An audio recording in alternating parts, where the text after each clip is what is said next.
Testing. Oh, I need one of my microphones. Ladies and gentlemen, it's 1 o'clock.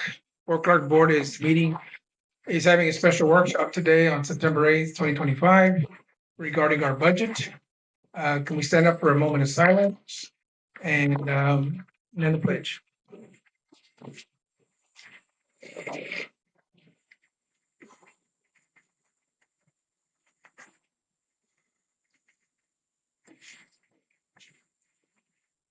I pledge allegiance to the flag of the United States of America and to the republic for which it stands, one nation, under God, indivisible, with liberty and justice for all. Honor the Texas flag. I pledge allegiance to thee, Texas, one state under God, one indivisible. Thank you, everybody. Oh, okay. Well, he said he would, so, and then how do I get it though? Ms. Cavender, you're gonna, the budget's up on screen. I'm Directors Mendias and Wolf, are y'all, can you hear us? They're on I don't mute, believe he's in Zoom just yet. How about Ms. Wolf? She's not gonna be here, she's with her daughter. No, on Zoom, Zoom. I don't think she's gonna be on Zoom either. Oh, I don't know. That's what I'm asking. She is in hospital Okay. with her daughter and she's sick. We have not been notified that she was not gonna join us. Wait. I'm asking. Somebody said something? Hello? I didn't know participants could activate their microphones. Hello? Here. So, Those are the. Aaron? There we I go. believe he's in call. Okay, well, then we'll start. Yeah. We have a quorum. I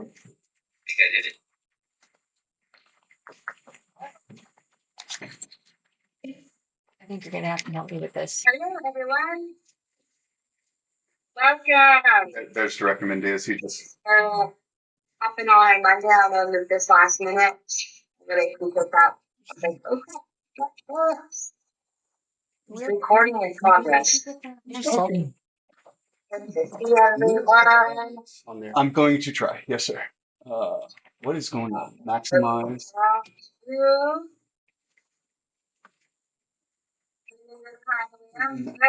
No.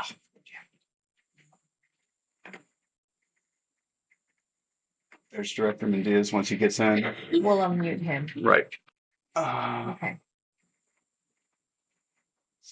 Unmute all. Let's try that again. Find it. Oh, there he is. Yes. Oh, well, that's note taker. Allow participants to unmute themselves. No. That's what I messed up last time. And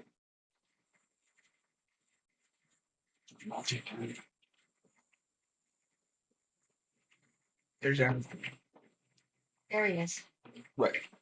But unmute him. Unmute Travis too.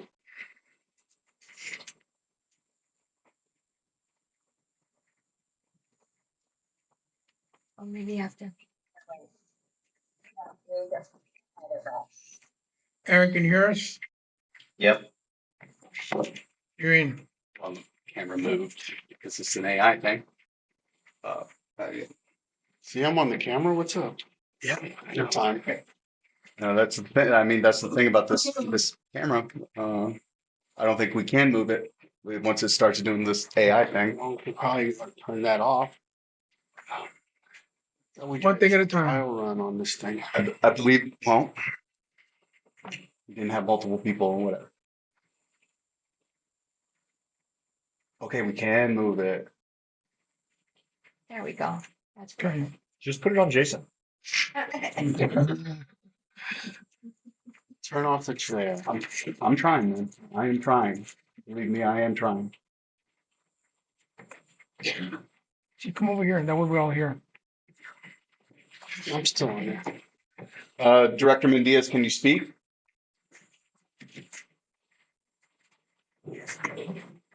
Aaron, can you hear us? Can you speak? The mic? Still unmute. Yeah, I can hear you all just fine. Okay. Okay. Hi, everybody. Thanks for showing up today. I appreciate that. Um, since our last budget meeting, we had to do some obviously revisions because we did show a large deficit. And so I worked with John, another volunteer, Travis, and then of course people that had input from the board. And we reduced it from $327,000 to $100,273. The deficit, but that is very manageable, and I can walk you through that, and I can show you why, and I'll show you where we reduced our expenses, and then if you have questions, I'm not sure how this workshop worked. Do we ask questions from that? It's really our workshop. They're just observing. Okay, all right, so, up here, basically this all stayed the same. And then here's, all of this stayed the same if you remember from last time, and I believe if you have. Pardon? Yes, Excuse me, yes, Charlena, can you share the screen of what you're pointing at? I assume you're looking at the budget. We're gonna Yes. try. Is that? Thank you. Share. There you go. Can you see it now? Aaron? Yes, perfect. Beautiful. Perfect. Okay. So Zoom wanted to be on top of him. Okay, all right.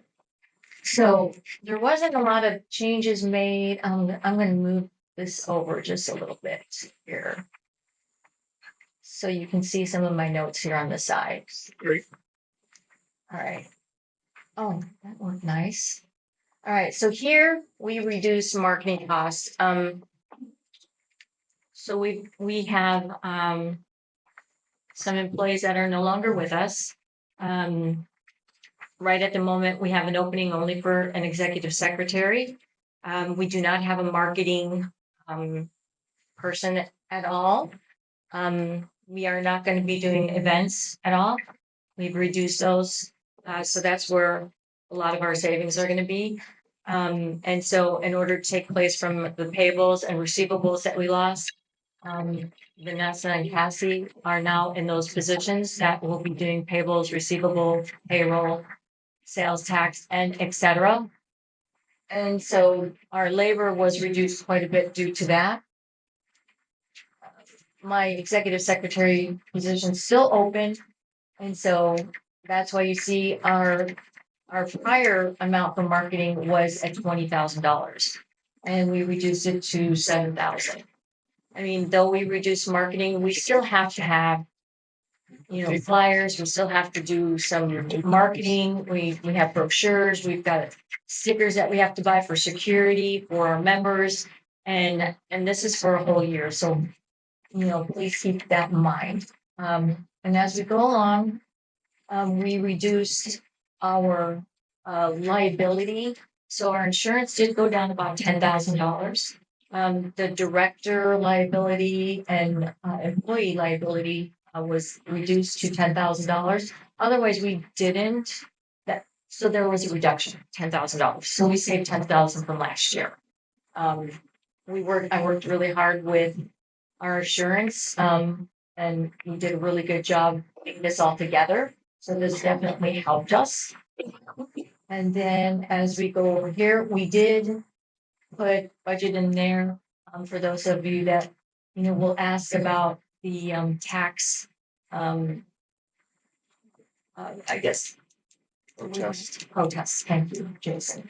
That's put aside for the tax protests, and maybe that much, maybe less, we don't know for sure. And then as we go down, we did savings in QuickBooks. Now this kind of went up because we're going to be using, as you know, we don't have a bookkeeper right at the moment. But we will be using QuickBooks.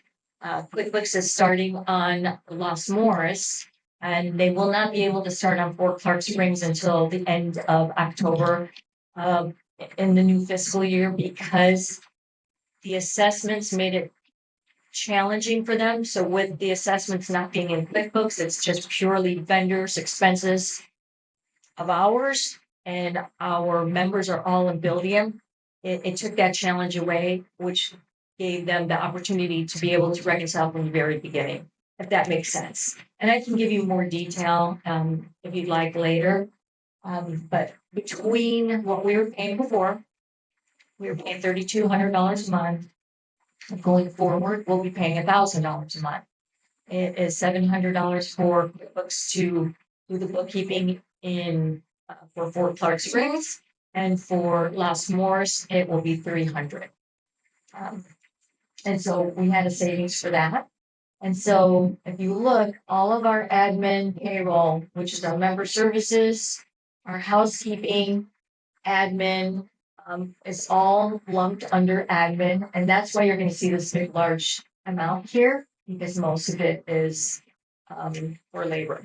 But we reduced labor, just so you know, because numbers are better said than, maybe looking at them, $108,000. And because of that reduction, last year we spent money on overtime on events because a lot of people don't want to volunteer, so we paid labor for that. So we totally took that out.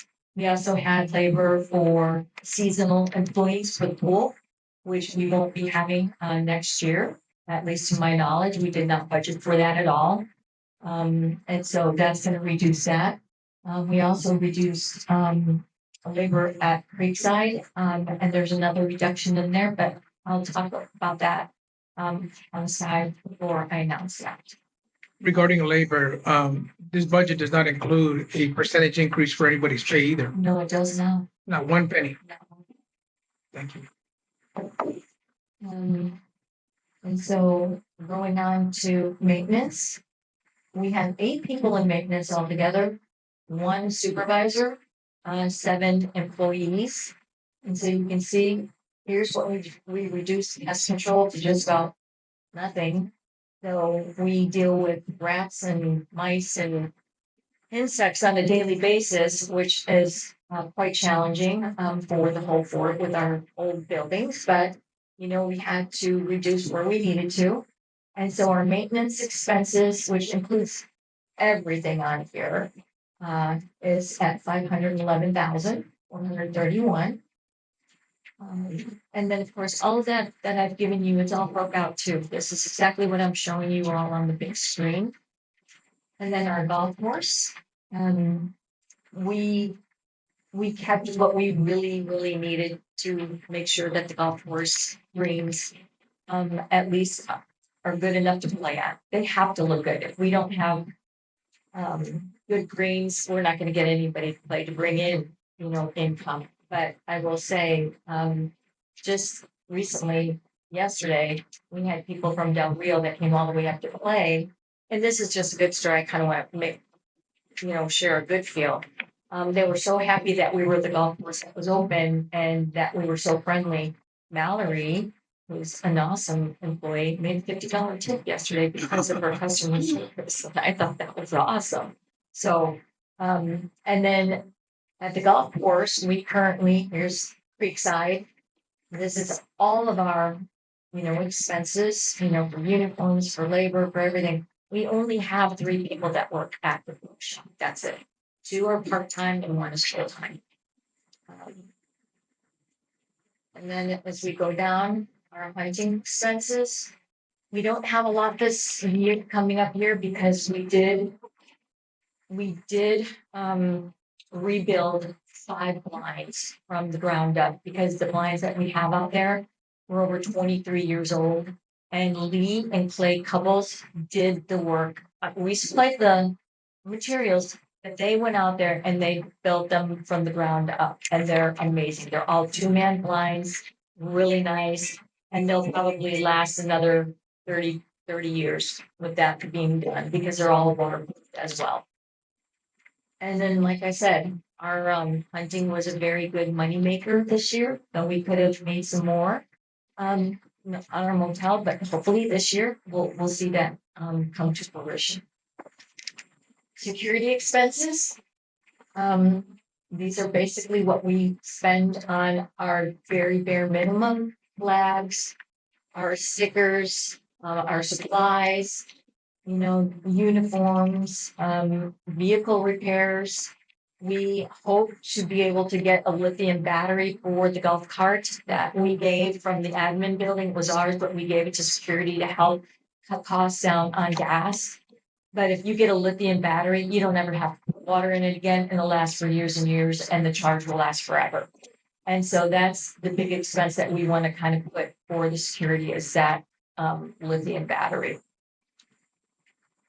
And then going down, motel, we added in there what we would normally project as incoming income, because we know that the hotel is going to be worked on, and we know that's coming up soon. We don't have a definitive date, but maybe Aaron will have one when they're going to start for our next board meeting.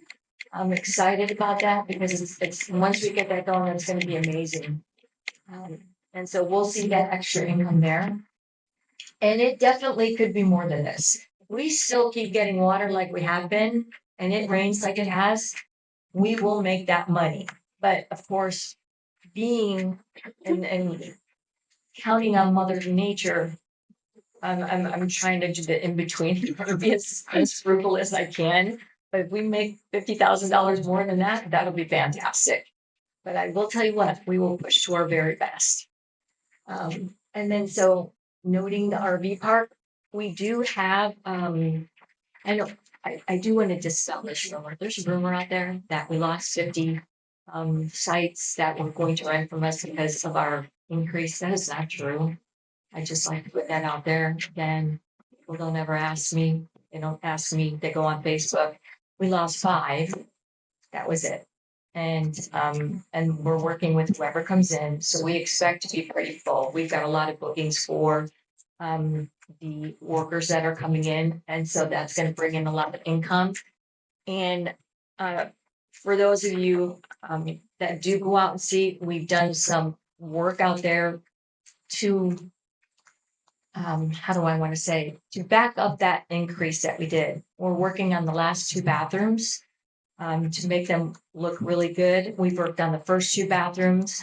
I know that our employees have been painting the picnic tables. We've been filling all the holes out there, and we do have a project that I'd like to do that'll put shade out there that we could increase some of those sites that don't have trees with the shade. That won't really cost us maybe but $100, maybe $2 at the most to do because we already have all the material. Then my people will do the labor. So that should increase some income as well at the RV park. So to our expenses, being that we took the events away, here's the expenses for what we plan on doing for the RV park. I guess I might have scrolled through that kind of fast. Sorry about that. Because these are all of our expenses up here, but does any of the directors have any questions yet? Not yet. Okay. I don't. All right. All right. And then of course, scrolling down here, these are our miscellaneous expenses. Our IT contractor is part of payroll, but we know that they're 1099, this is where we put them at.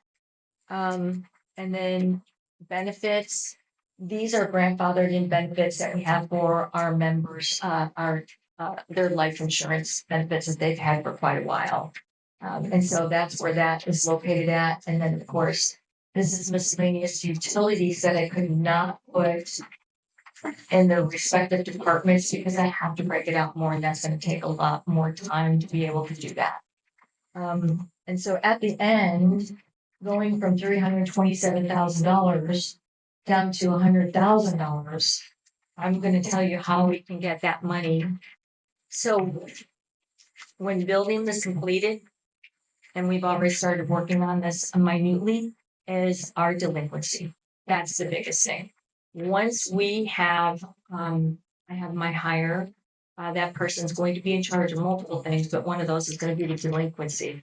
And we will work that heavy. Now, I know back in the day, Travis mentioned when they had an employee here, I don't remember her name, but she was Renee. She was able, I believe, to collect 100,000, maybe 150. Travis, you can correct me if I'm wrong, but with that said, I'm confident that we can collect that. If we solely, because that's like our biggest deficit right now is our delinquency. If we can get that under control and we start putting the liens on the properties that we need to, and we start showing them that we mean business and I have somebody dedicated that, we will be able to collect that money and make that zero. We could even make it black, which would be awesome.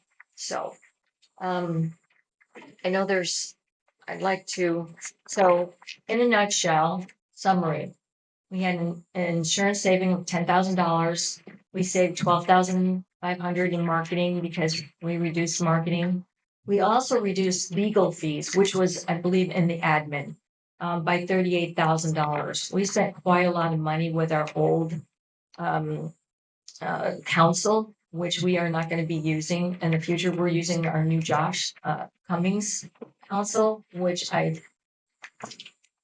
we have a savings depending on how our delinquency goes. It could be about the same or less, but in that return, we should be able to offset that with that return.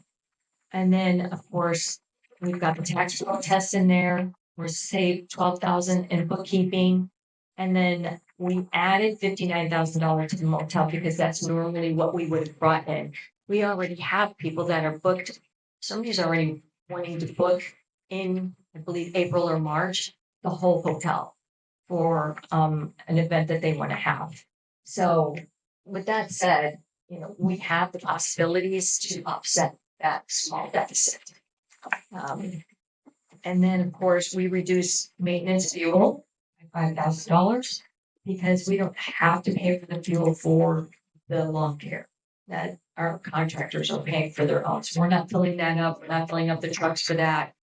And then also just labor reductions, which I said were $108,000 compared to what they were. And then also hunting. I was being conservative.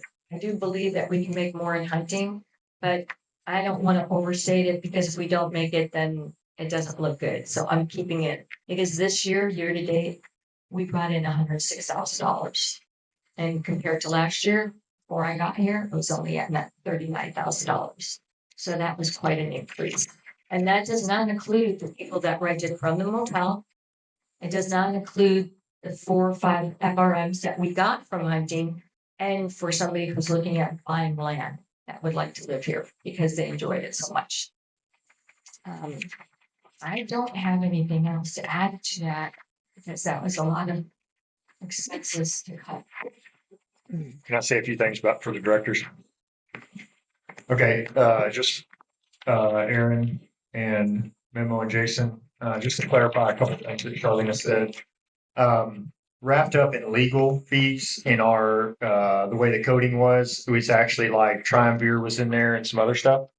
So it inflated it to $85,000, I think $467, something like that. I can't remember exactly, but the legal fees that's not accurate. Our legal fees for last year, I may have this inverted, but I believe last year was 27,000. The year before that was 8,000.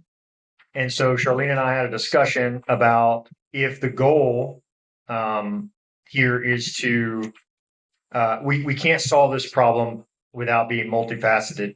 We have to get the hotel producing, we have to get the RV park producing, and we have to keep attacking hunting. But we have such a shortfall in who's paying dues that, and this isn't delinquency, so nobody get delinquency confused with dues because they're not the same thing. Delinquency means you hadn't paid your dues, but we need to get assessments on a monthly basis from all members that need to be paying every month. We put a $48,000 budget for the thought that, okay, if we hire a new employee, if Charlene hires a new employee and this new employee tax the not only delinquency, but trying to figure out who's not paying assessments, which I know will come in full circle when building's up and running. But we may be able to figure out a way to get ahead of that. If we can get ahead of that, if we can attack it and we can be efficient about it, then we may end up needing $48,000 in lawyers. Now, we've never had that kind of bill before, to be clear, in a lawyer firm, okay, a law firm. But that may be a requirement in order to get enough assistance to efficiently go after the $600,000 that's in delinquency and all the assessments that are not being paid that we are now going to have to fight to try to get. Are you saying that the staff member and $48,000 of legal fees is inside this number, She has a staff member, yes. but not the 48 grand of legal fees? The 48's in the budget, yes. Okay. Yeah. But once again, that's a little higher than what we normally pay an attorney in a year's time. But that's anticipating, as you well know, that we have to start cleaning up the assessment mess, right? And so we're going to pay a lawyer money. It's not going to be $8,000. It's not going to be $20,000. We are going to pay lawyers money to get this stuff sorted out. So that's why that's in there. If y'all have any questions about that, another thing to bring up is that, as Charlena mentioned, the motel. My projection for the motel was for it to make $224,000 roughly this year. No, sorry, I have that wrong. It's like, what are we at? 164 right now, Mhm. Charlene? Yeah, we're at 164 currently. Right and- now we are. Mhm. Right. Okay. Now let's go backwards. So Operation Lone Star was obviously very good for the hotel. Okay. Operation Lone Star was in fiscal year 21. That produced $444,000 for the hotel. All right. Fiscal year 22, $300,000. That was the tail end of Operation Lone Star. And then now we go into fiscal year 23 and it produced $232,000. So it's not a long shot to say the estimate for the hotel this year is 210, somewhere in that ballpark. But it's going off of historical averages. I don't think it's out of this world to say that we should be making in that $225,000 range out of the motel. Okay, so we've got to hit that benchmark to increase the budget by the $60,000. On the RV part, Charlene only increased it $36,000 off of what her original amount was in the budget, and that's an anticipation of just 12 people coming and staying for 6 months in the pipeline role, and them leaving actually, and not in 6 months, but leaving in 4 to 5. So we're being very conservative with just 12 people at 4 to 5 months at 36,000. So that number could very easily double or even triple. So there could be, there's opportunity there that we could make some extra money. And then lastly, I'll bring up, and this might be a little hard for people watching to understand, Aaron, if you want to write this down, because it's very, very, it's disheartening and very interesting. In 21-22, the amount of assessments that we collected, the actuals, was $1,462,000. Okay. In 22-23 fiscal year vote, 22 fiscal, the end of 22, an increase was voted on for $8.12. All right. So in 22-23 fiscal year, the amount collected in assessments was $1,618,000, roughly, ballparking it. And then an increase was voted on in 23, which raised it about $2.50, which should generate at the extreme minimum 25 grand in extra revenue. And instead, in 23-24, 1.489 million was collected, which is about $151,000 deficit from what should have been collected in assessments. Okay. And then in 23, the end of 23 for fiscal year 24, there was another increased vote last year for $2.50 or $2.51, whatever it was, which should have been, brought up our dues by an estimate, low estimate, $25,000. And instead, this year, we're projecting to collect $1,474,000. We are collecting the same amount of money today that we were collecting in 21. So 4 years ago, and 14+% raise in dues, and we're still collecting the same amount of money. So we're really running about a $225,000 deficit in assessment collection. And during that time, we've sold 50 lots? I don't remember any houses just vanishing off of the floor. So it's the fact that we have not been efficient at collecting what's here because we've actually probably gained in some memberships. I don't know the exact numbers, but it's not enough to cover $225,000 spread, right? It'd be enough to cover a maybe, I mean, hypothetical 20 or 25,000. So our deficit would be completely wiped out if we did not, if every member was paying their dues. So I think my thought as the director is that our goal this year needs to be in the multifaceted realm is that we've got to meet this budget as far as bringing all these, bringing the revenue in for the hunting, the hotel and the motel. Okay. I mean, the RV park, but we have to focus on getting everybody to pay their dues. Now, that doesn't make us rich. Even if we paid our dues, every single penny was collected on time, all collected. We would only have a surplus of roughly $100,000. So this isn't a windfall profit. That's not even enough to cover the labor that we're eliminating. Okay. So we're still in a pretty bad spot, in my opinion. I think we need to entertain the idea, Charlena, of yes, I know you want to hire somebody to be your assistant. You want to kind of run down that rabbit hole. And I think that's great. I think, to do a kind of be a Swiss Army knife and do multiple things. But I really do think that we need to hire somebody full time that can, their sole purpose is to deal with making sure people are paying their assessments and also collections full time. Because any money that they collect in delinquency is gravy, right? Maybe that just pays their salary, but then potentially they get really efficient at collecting all of our assessments that are due, and they get another $225,000 in assessments, and we actually get into a black budget instead of a red budget. Does that make sense?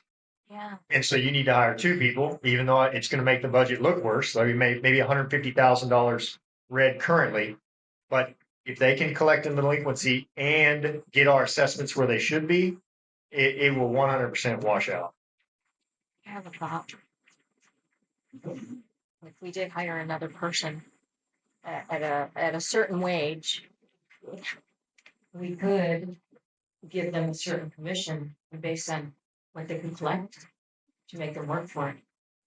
Good idea. It's a thought. I mean, they do that in a lot of businesses where they get a certain wage, but then you could make more if you collect a certain amount of money. And that could definitely give them incentive. It would be something I would really have to ponder and think about how to do that. But it's an idea. Yeah, that's a good idea. Can you let Travis say something? Oh.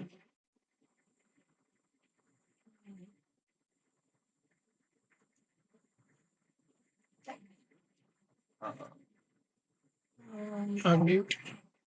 What did I do? You don't mute that. See that, blue, oh, Now you gotta go back to yeah, Travis. Oh, sorry, there yeah, it is. he moved Okay. position, ask to unmute.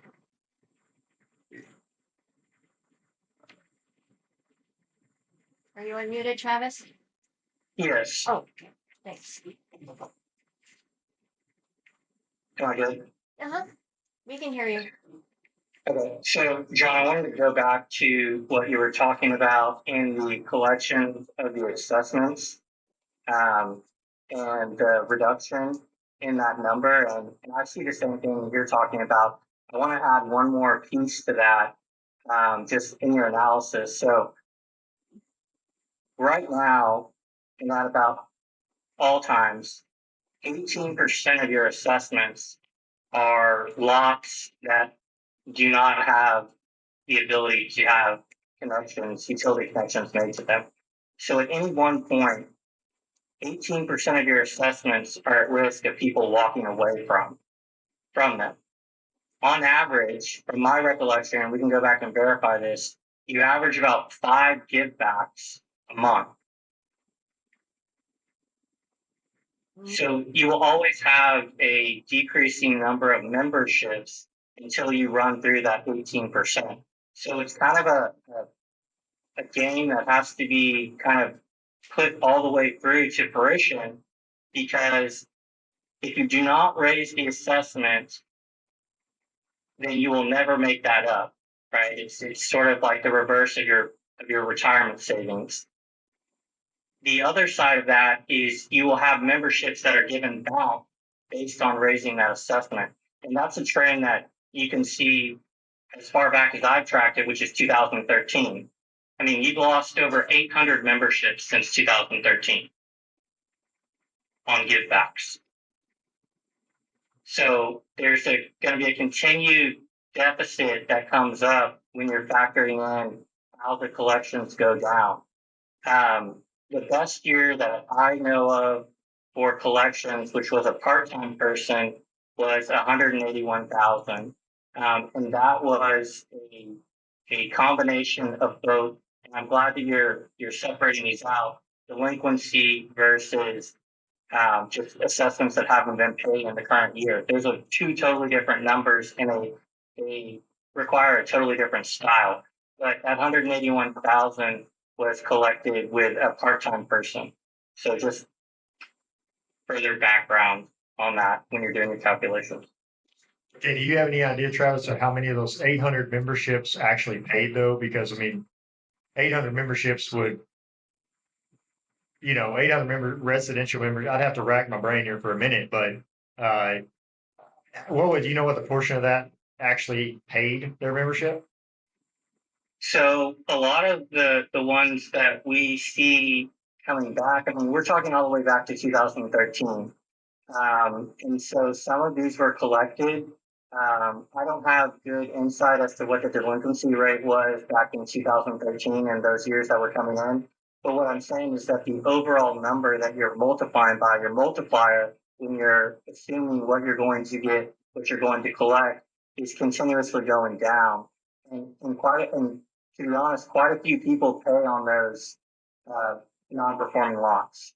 So it is a real number, but when you're looking at it from the perspective of budgeting, you've got about 18% that could walk in tomorrow and just give back those lots. And not only is it an 18% decrease in your revenue, it's also got a factor of expense increase due to the association now owns the property tax on that, which is minute, but over time, $7 times 800 isn't small. So Yeah, so just doing some simple math, is it exactly accurate? How many homes are there? 860? There's they have that are residential. I believe it's 832. Okay, so that's roughly $1 million right there. And then you have all the residential lots that are not developed. Right. That, they're just vacant lots that do have, well, if they have water and tap, you have to pay the pool, right? Residential, yeah. So is the residential including that, the ones that just have the water and tap, Yes, the water and electricity, yes. but no home? No, they don't put a residential tap on there unless they're living there. They have a home on the lot. There's membership in residential. Yeah. Membership are on all the empty lots. But residential is only defined by if it has a water tap. If you don't have a house there, that's Okay, I didn't know not. if the house made a difference or not. Okay, but that's $1 million, and then we got a 470, call it $75,000 gap that is being paid for by just plain memberships for lots that don't have water and electricity. Yeah, that can't be right, John. There's something that we're not communicating correctly, because you've got like 1,600 memberships, Okay. right? And about 850 residential, 860 call it. And like, for example, a lot in a membership would be just over $100. So where I'm talking about, if your 18% issue is in your 1,600. Right, I understand that.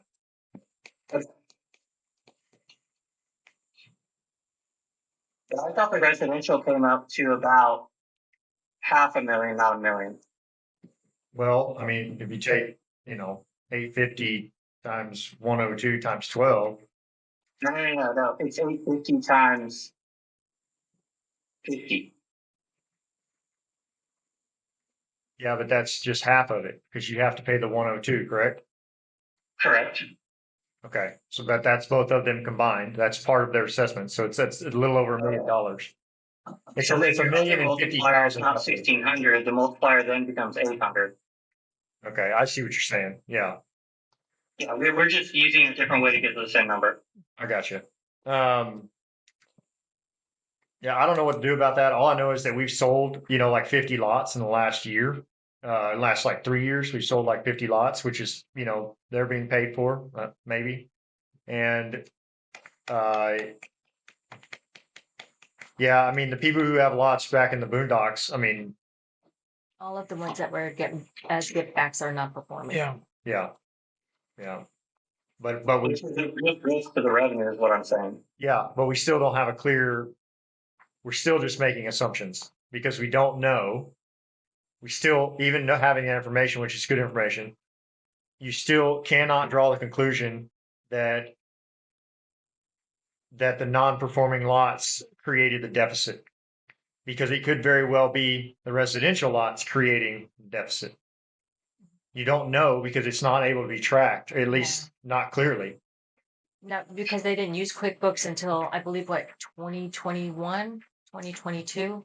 Because before that it was just all black system. So I don't I'll know. take a shot at getting that number. I think we can come close to a 100 range. Yeah, that I like hand grenades. Is it relevant? Thank you. Thank you, Travis. Aaron, does Aaron, I don't know if he raised his hand or not. Do you need to talk at all, Aaron? I just asked on you. I haven't been able to unmute myself. I was trying to communicate that. Was on purpose. Yeah. I mean, there's a lot of different things I would want to talk about. Getting away from just assessments. I'm able to pull up multiple things in the meeting, which is kind of useful. We have our upcoming. Sorry, I keep trying to scroll on this other screen. We have our upcoming tax payment coming up. Is that correct? Yes. And we currently have budgeted 132,795, which is, I believe, last year's amount. Yes, sir. And so I'm looking at the bank account, and I just got my Fidelity thing working over the weekend. So they're all labeled corporation, but it's my understanding is one of these is the restricted fund, and the other two are what? The general fund and then the restricted and the historical. There's 3. The general's 145K in it. Okay, the general's 145K. So when we pay our taxes, where does that come out of? The general. So when we're paying our taxes in October, Yes. There's another 100K in our other Texas community and whatnot. And bank and trust, right? Another 100. Not now, not after payroll and everything. So, okay, so we're at 140, less than 100, we're at 240, we pay 140. Now we're down to $100,000 in operating cash. So we're almost destitute. Like, how are we gonna operate? If we go negative 100 and things go a lot worse than most of the time you think, it's a lot of wishful. We're gonna have better hotel, we're gonna have rain, we're gonna do this. Now the collections guarantee that's gonna be better because we've done absolutely nothing on that. So clearly we're gonna get some kind of collection effort if we do it. Well, But they were doing collections until we started transitioning from QuickBooks to building because it was too hard to work in 2 systems. who was doing it? They were doing it. When I first got here, they were collecting money all the time. I can even prove it. Renee? No, Renee. my overreach. Well, how much are we doing? How much collections were Are- we getting before I we, believe they collected at least $30,000. over what time frame? I don't know that. I just know they were doing it when I got here. Okay. So my point is, we're running down. Our operational cash is down, and even with the motel works and it generates great money, that's throughout the entire year. That's assuming, and then most of that income comes as it's in the budget. Most of that money comes towards the end of the year. So if we're at a very low operational cash amount, then predicting the motel is going to make more money after it's repaired without even a repair cost doesn't really it doesn't help our current situation, which is we're so low on operational cash that, well, we could run out of operational cash if we are not currently in the black, as in whatever we're spending our money on now will deplete our money before we get to making more money, and that's really problematic. Even with the cost savings shown, I mean, there's also a number of things. I've reviewed the whole budget. There's a number of things that are just missing from the budget. And when I say missing, I mean there's a zero or a dash. I can give examples going all the way down. Like we have zero for our tax filing. I assume that's going to cost money. A number of utilities are missing from a number of sections, and I assume there's not, the maintenance department doesn't have 3 months of zero utilities, even if it's a low amount, or the golf course, or other parts. So that there's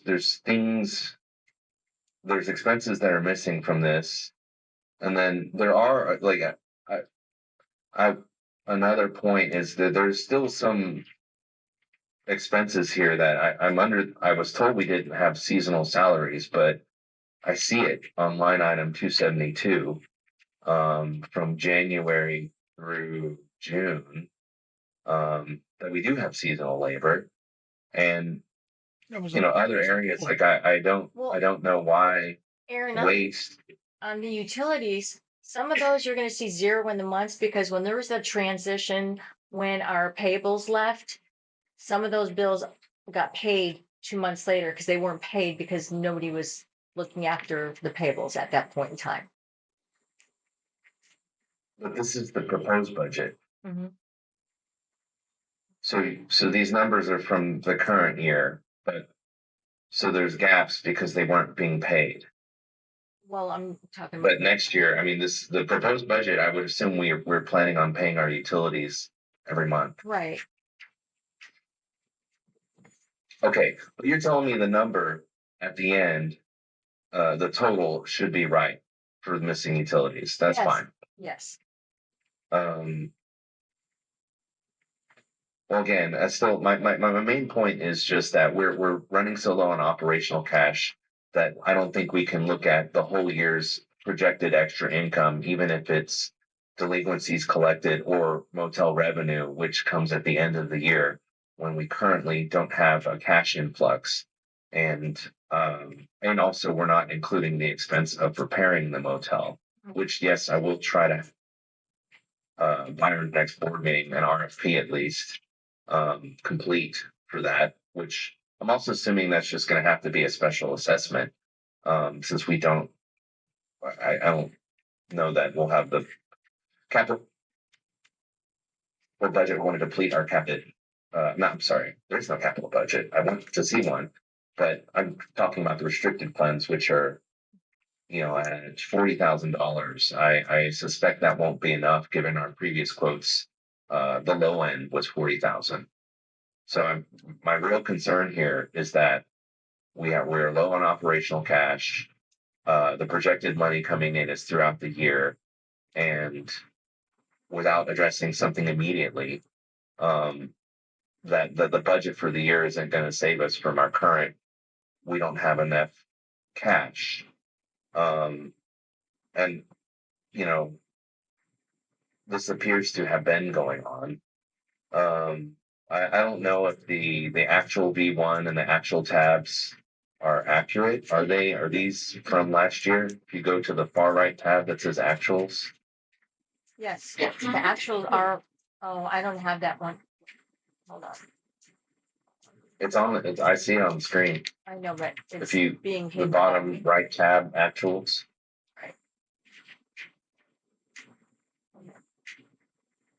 Yes, those are actuals out of QuickBooks.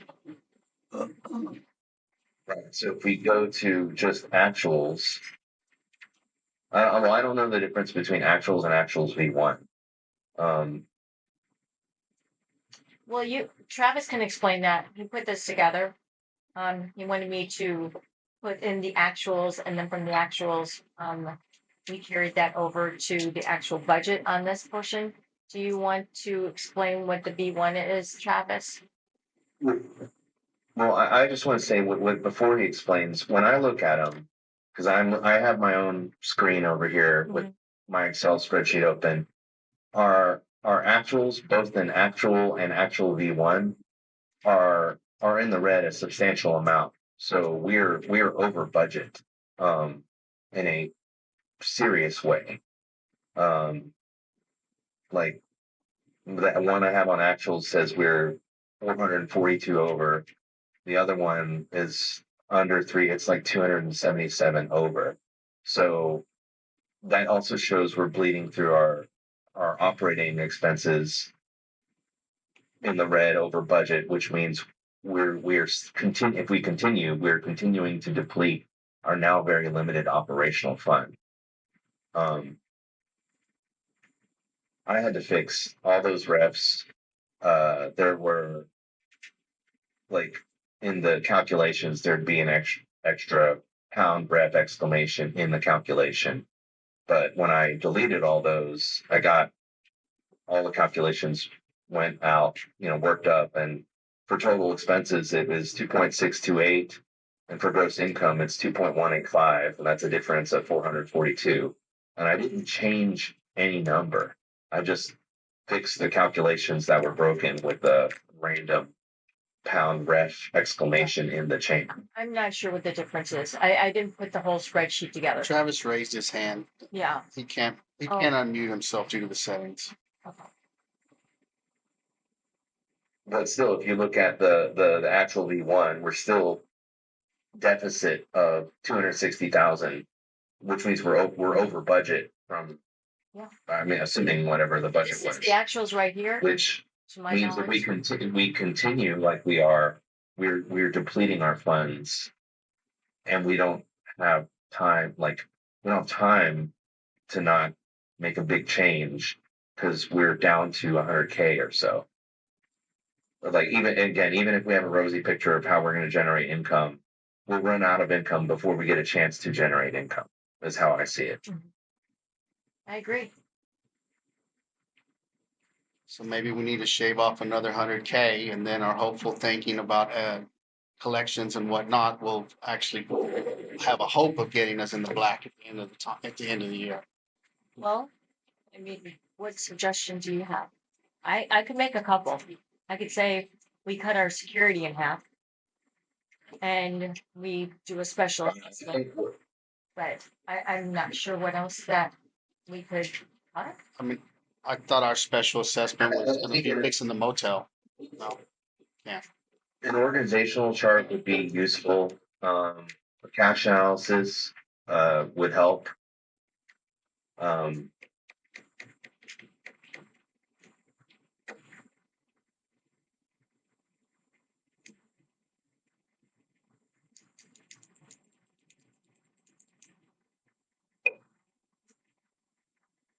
think Travis is raising his hand. I already. So the actual tab takes the expenses as they were presented from July through June. So that we could get a 12-month running period. That's when this analysis started. The V1 then starts to integrate some of the changes that were made from last year to break things into departments. The reference errors that you fixed, those just total out to the 400 number that you're talking about. But that's where the budget sat, based on that's where the actual sat, based on the revenue during that time period versus the expenses in that time period. Then, I think that you're correct, and the concern that is there is that, yes, you may be able to collect funds, you may see an increase in the revenue from the commercial areas, RV park, motel, hunt. But when I look at the analysis, and last night I looked at the operating cash that I believe we have available, which is about $225,000. Of that $225,000, you have a few months of restricted fund money that has not been removed from that. So on a conservative basis, you could call that $25,000. So that leaves you with 200,000. Last year's tax bill was 132,000. So if you assume that it's either that or more, let's just say it's the same. So 200 and 132, you're left with $70,000. You still have one payroll to go this month before you start the fiscal year at, call it $47,000. You're down to $30,000 in operating cash. So without a true cash flow analysis, it's going to be very difficult to understand how far into next year's budget you're going to make it if your revenue is on the back end of the budget. And that's where I think the issue lies at this point.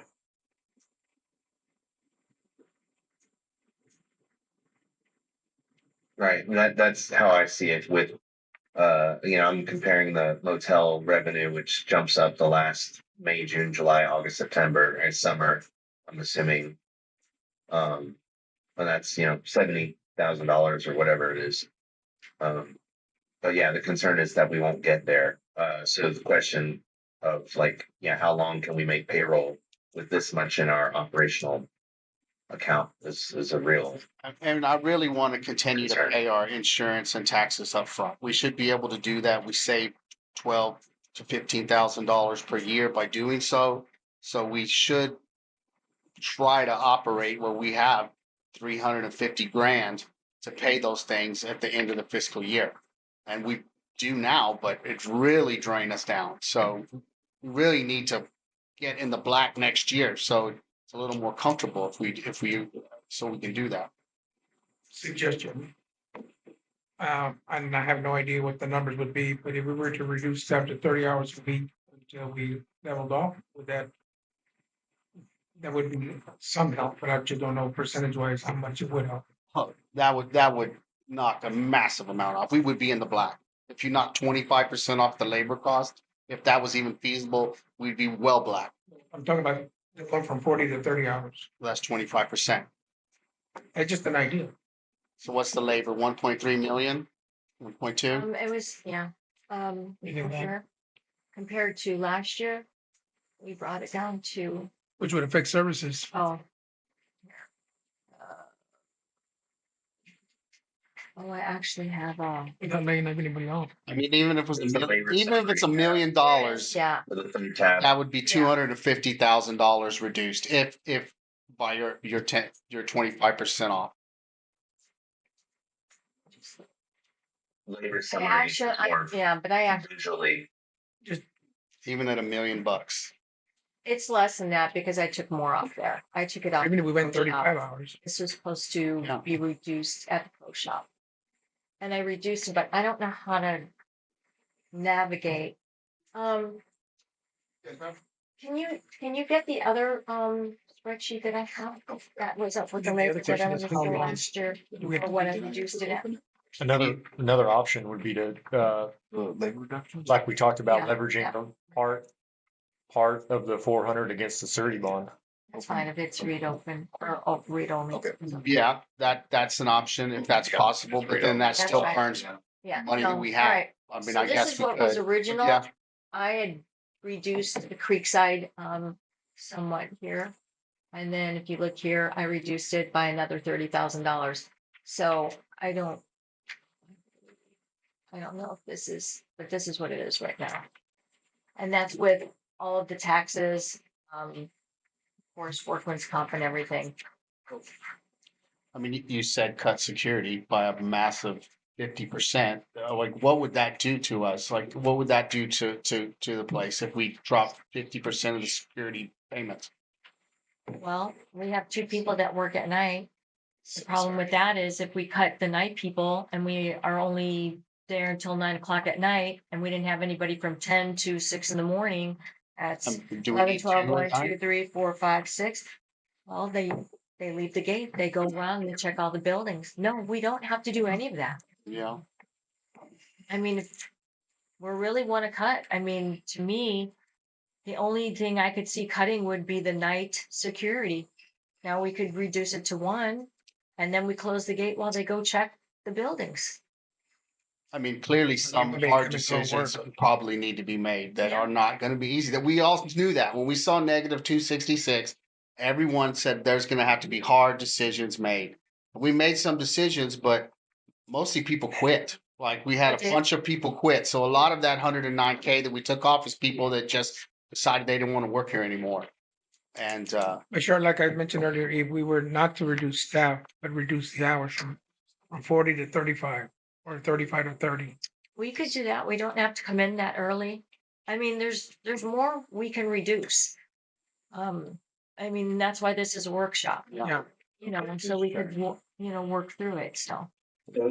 Want to make sure. I would Point out a couple of things. I'm sorry, go ahead.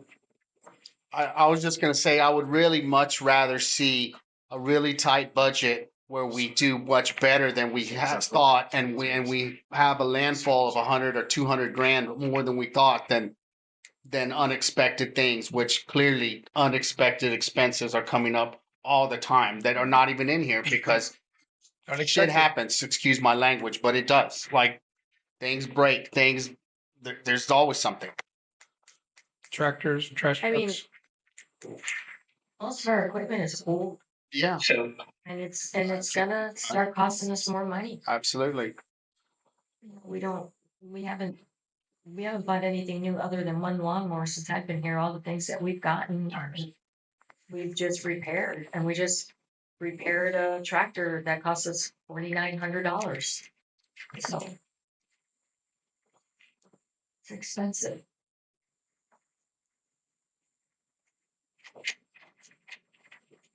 So this tab that you're showing right here, summary, the 182,320 is hard coded because it actually feeds from a tab prior to this. So your taxes and your workers' comp are low here. So you'll have about another $8,000 in expenses there on your 1.29. So it'll be closer to 1.3.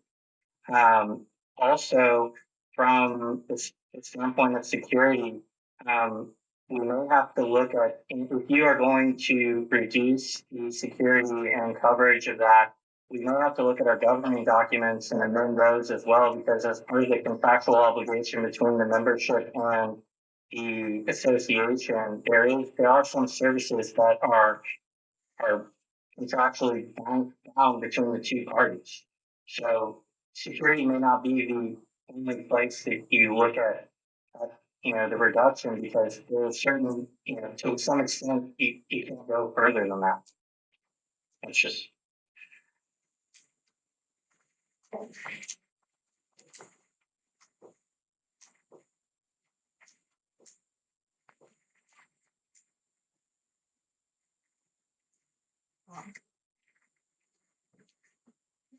I guess the only thing we can do is reduce an admin.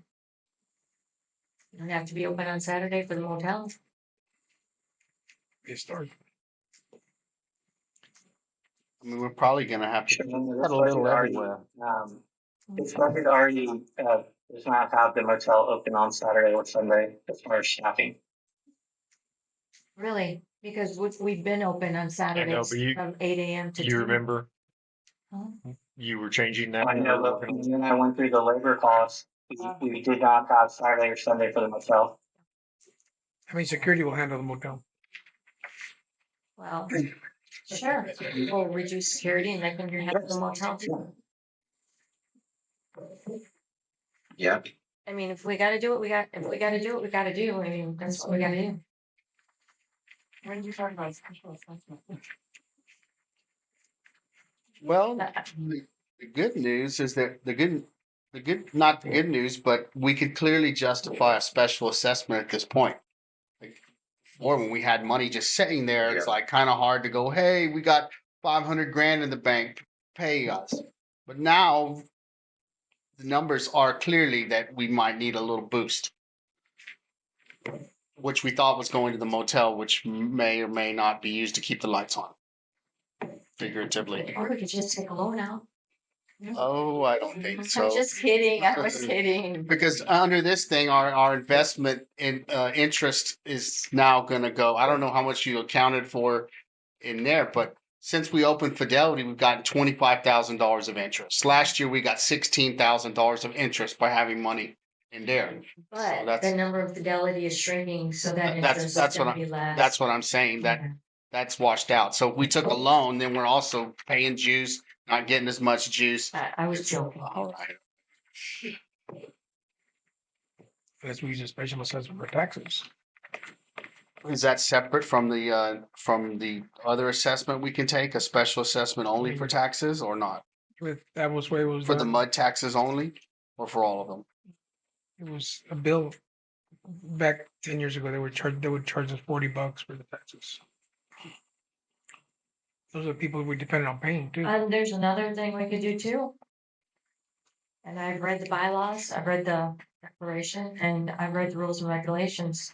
It says we provide trash pickup. Doesn't say we should be paying for it. We could contract that out and we wouldn't have to worry about the truck.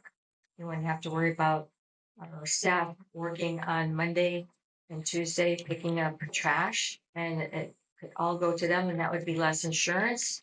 We could sell the truck, we wouldn't have to do that. And then what, they take it and dump it in our landfill? Yeah, and we could charge them for it. So how much money would you say if starting next month, fiscal year, we have a company, not how much they're gonna charge, but if we weren't picking up people's trash and we just had to deal with the landfill cost, how much money is that in our costs? Well, it takes about 4 people full-time Monday and Tuesday, and then to go out there and use the bulldozer to smash it down, and that costs money, then costs money for gas.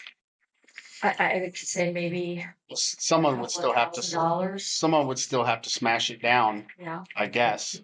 Now that idea would be that I would contract with, I as a member would contract with the person picking up trash.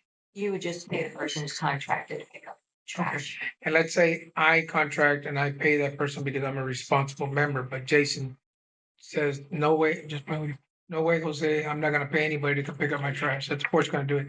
The trash stacks up at his house, then what happens then? All I can tell you is this, we're all adults. If we know we're in this predicament and that we have to do it, then we should all be adults, and it might cost us a little bit more money monthly to live. When you said contract out the trash, I thought it was gonna be like DLP, where we get a company to handle part of it. That's So what I'm saying. not we build and make the members pay directly for that. Yeah, they can charge the It'd members be like a for it. bill, it'd be an independent bill. Oh, so you're suggesting we could adjust all trash fees away from the fort and onto the members' backs?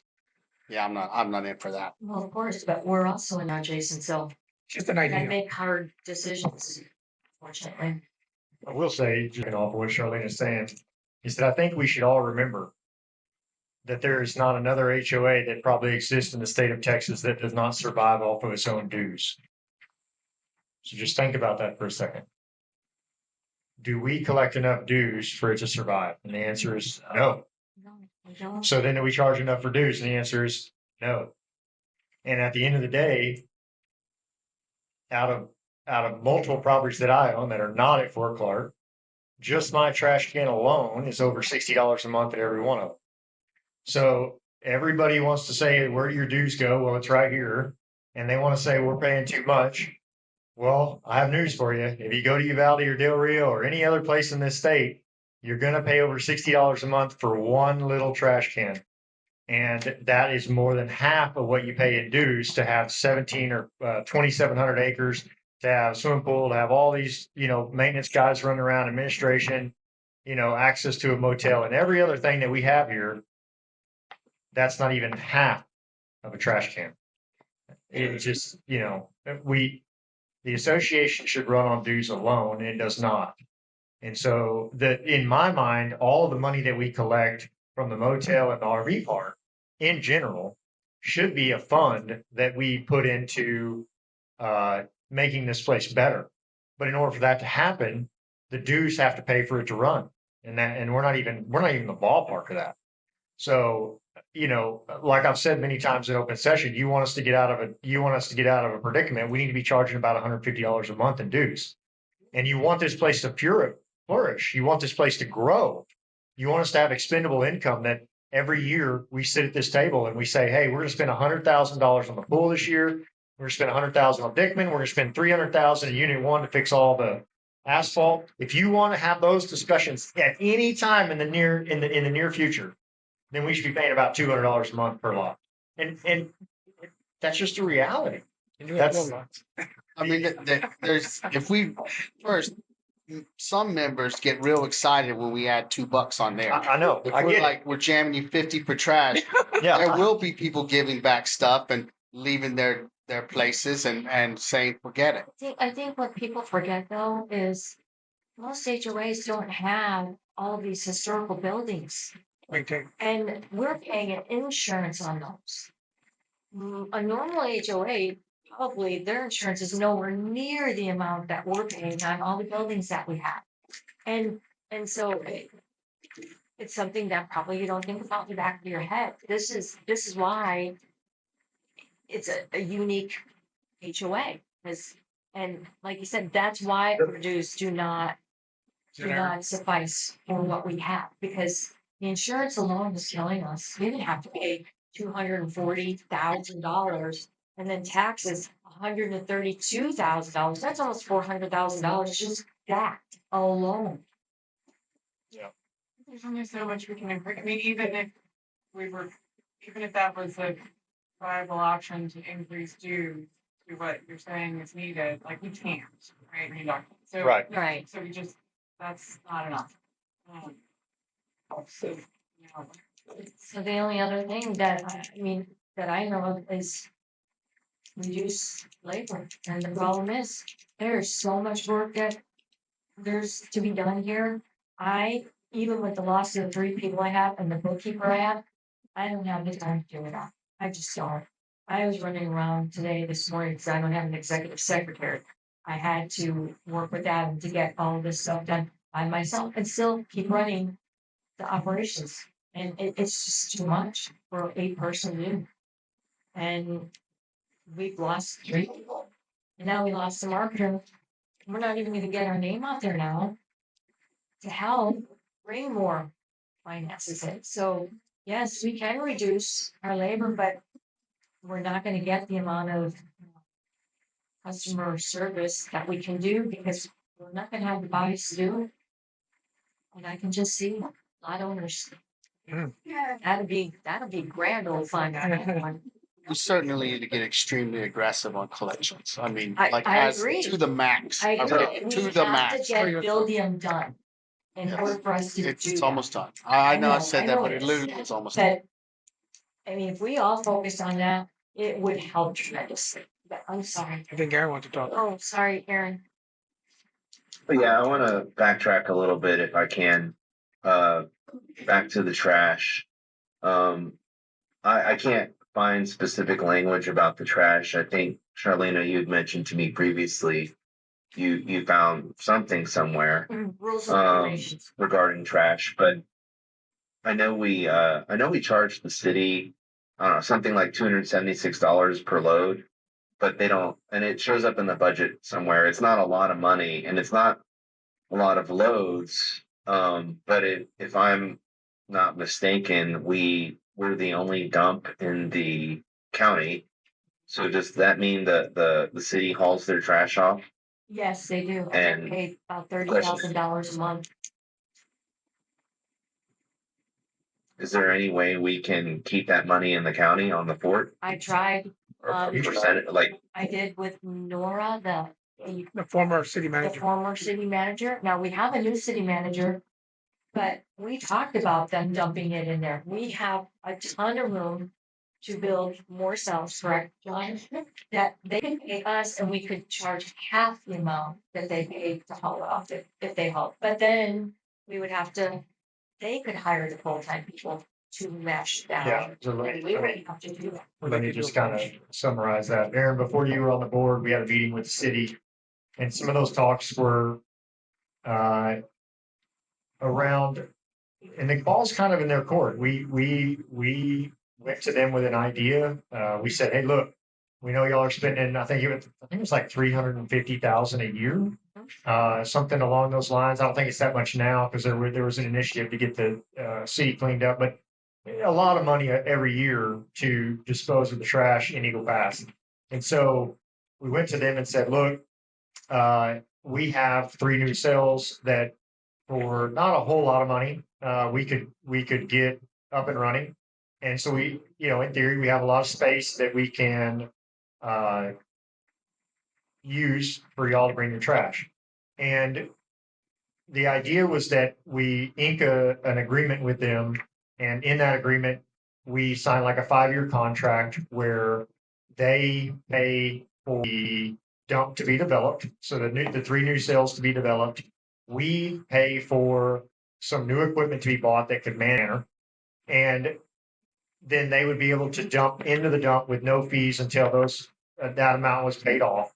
And at the end of that, we would start generating revenue, whatever that amounted to, $25,000, $30,000 a month, and have a partnership with them where it does save them money fiscally, but it also allows us to increase our equipment. It allows us to ink a deal and make some money on the back end and create an investment where we now have 3 new cells, which the first 3 have lasted almost 30 years or something to that effect. So, yes, we did talk to them about that, but it's never got any traction. They've never had any interest, to my knowledge. So maybe in the future there's an avenue there. But yes, we did try to do something. There is a new manager, city manager. So you can And reach mayor, out to them and talk to them again. on her, It wouldn't hurt, and it would be to their benefit, and it would be to our benefit. We could bring in that additional money for us. but in the meantime, I'm sorry. I think. Well, I mean, I think that's just something worth pursuing still because we do have to generate revenue beyond our dues, but also I want to bring up, we know we have to generate revenue outside of our dues, but also this whole talk about our dues, et cetera. And I know this is unpopular, but we can also, as the election season is coming up, we can, outside of a special assessment, we could ask, the membership if they want to raise the dues to, help us out of this situation. But by vote, do we have to change the declaration to do so? And can we get past the massive number No. of people in the woods that aren't voting? Well, it has to just be. It goes on a ballot. It just has to be issued via mail. So that's why taking advantage of the election cycle to put it on the ballot, if they want to raise the dues, we'd have to decide an amount that we would think would make a substantial impact that also wouldn't cost.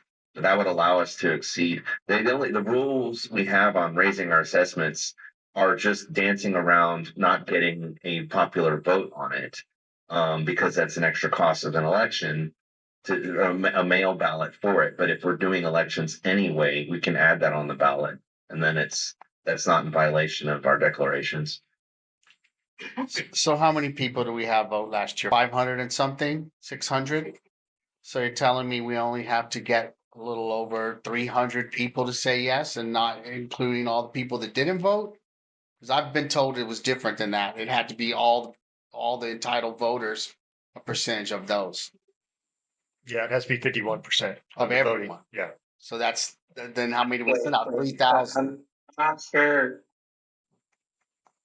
I'm not sure which, okay, so there's several different things. You change your dedicatory instrument, you have to have 51% of the lot owners. I'm uncertain as to what, is it just a popular vote of ballots returned for this? Because they're different scenarios for what you have to have. Like, for example, to elect an officer, you don't have to have, to elect a board member, it doesn't have to be a percentage of the lot owning members. So there's different ballot initiatives that have different statutory requirements. And that would just have to be researched. I mean, this was done. Sandy outlined how they did it before in the last meeting or meeting before. I mean, they changed the declaration in 2018. So either they did that inappropriately or they did it appropriately. I mean, I guess we need an attorney to tell us what can we really do. And imagine that let's just say we said, you know what, we're going to raise the assessments $20 a lot. And let's say that a majority of the people that vote agree to that. You don't think some people are going to contest that legally if they can? We've already had people contesting that they only have to pay for one lot and these kind of issues. So, someone is going to contest if they can this issue, I believe. They can. Again, this is actually more long-term stuff, and I mean, I don't know, trash service could move more quickly than this. Considering the vote isn't too, I'm just saying, I'm just putting it on the radar for consideration. Because this ties into our cleaning up the ballot kind of efforts, which have been ongoing with our secretary Sharon, et cetera. It's also about getting our voting number to like what the reality is, instead of having 2,000 return ballots that who knows what happened to the people, and they're certainly delinquent. But so it's kind of a little off topic, but the I just think we should also we should be exploring all avenues for increasing the revenue, which includes trash and other stuff long term, not just in the immediate. Um, if we know that our dues constantly put us in the situation, and the motel, that will bring revenue up, assuming we don't have another dry summer, etc. So, we can prepare ourselves to make more money, but it's we don't always know if it'll happen outside of operational kind of revenue and expense.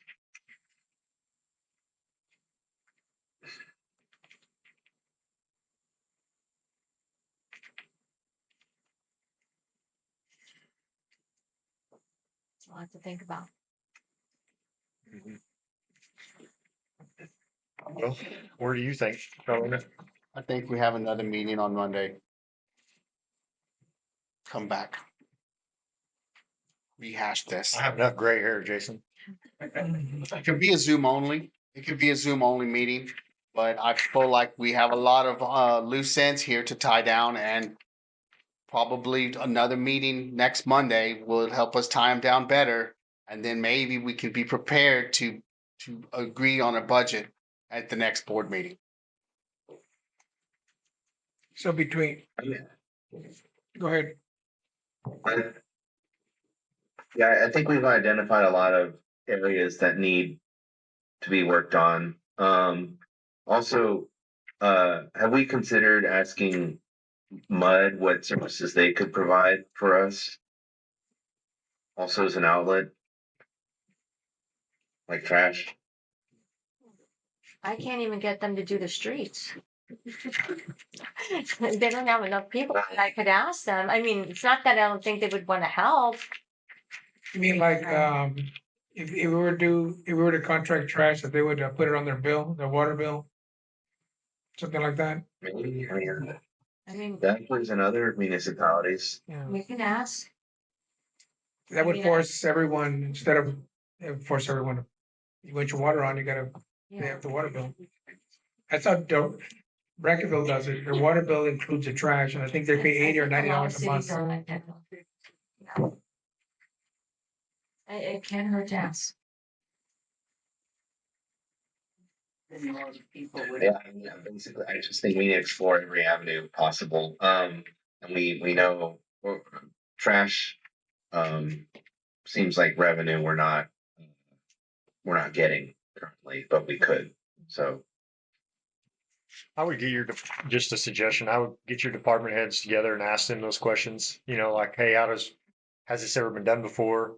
What does this look like? I mean, I know it's your call, but in my experience, kind of talking through those scenarios generally gives you a little bit easier. Like you always find a path to make that decision, and then you can, talk with Matt and Philip and Letty and all, get everybody together and just say, look, what does 35 hours look like? Because you may get immediate feedback. They may be like, I'm not working here for 35 hours. I'm done. You know, and just some of those discussions may help kind of navigate that entire situation. I think a good start would be going down to one person in the evening for security. We don't have to have two. And they can close the gate and they can go do their, Well, they just stayed at the rounds. gate all night. They just stayed at the gate all night. Either or, they can still drive around. We don't need to have somebody there at 3 a.m. If somebody wants to drive in, I'm gonna stay there, obviously. But people come in and out all night. That's the thing. I know, but we have to make a decision. If the decision is between, Well, I've got for me, if the decision is between security of our buildings and security of the people coming in and out of the gate, it's a pretty easy decision. Come at the gate. Now we Screw the buildings and let's make sure that who's coming in and out of that gate is who's supposed to be coming in and out of the gate. can do that. Well, I'm sure this has been brought up before, but you know, at some point, the constant labor of just having people man the gate versus having an automated gate where people have cards that go in, which is kind of the norm these days.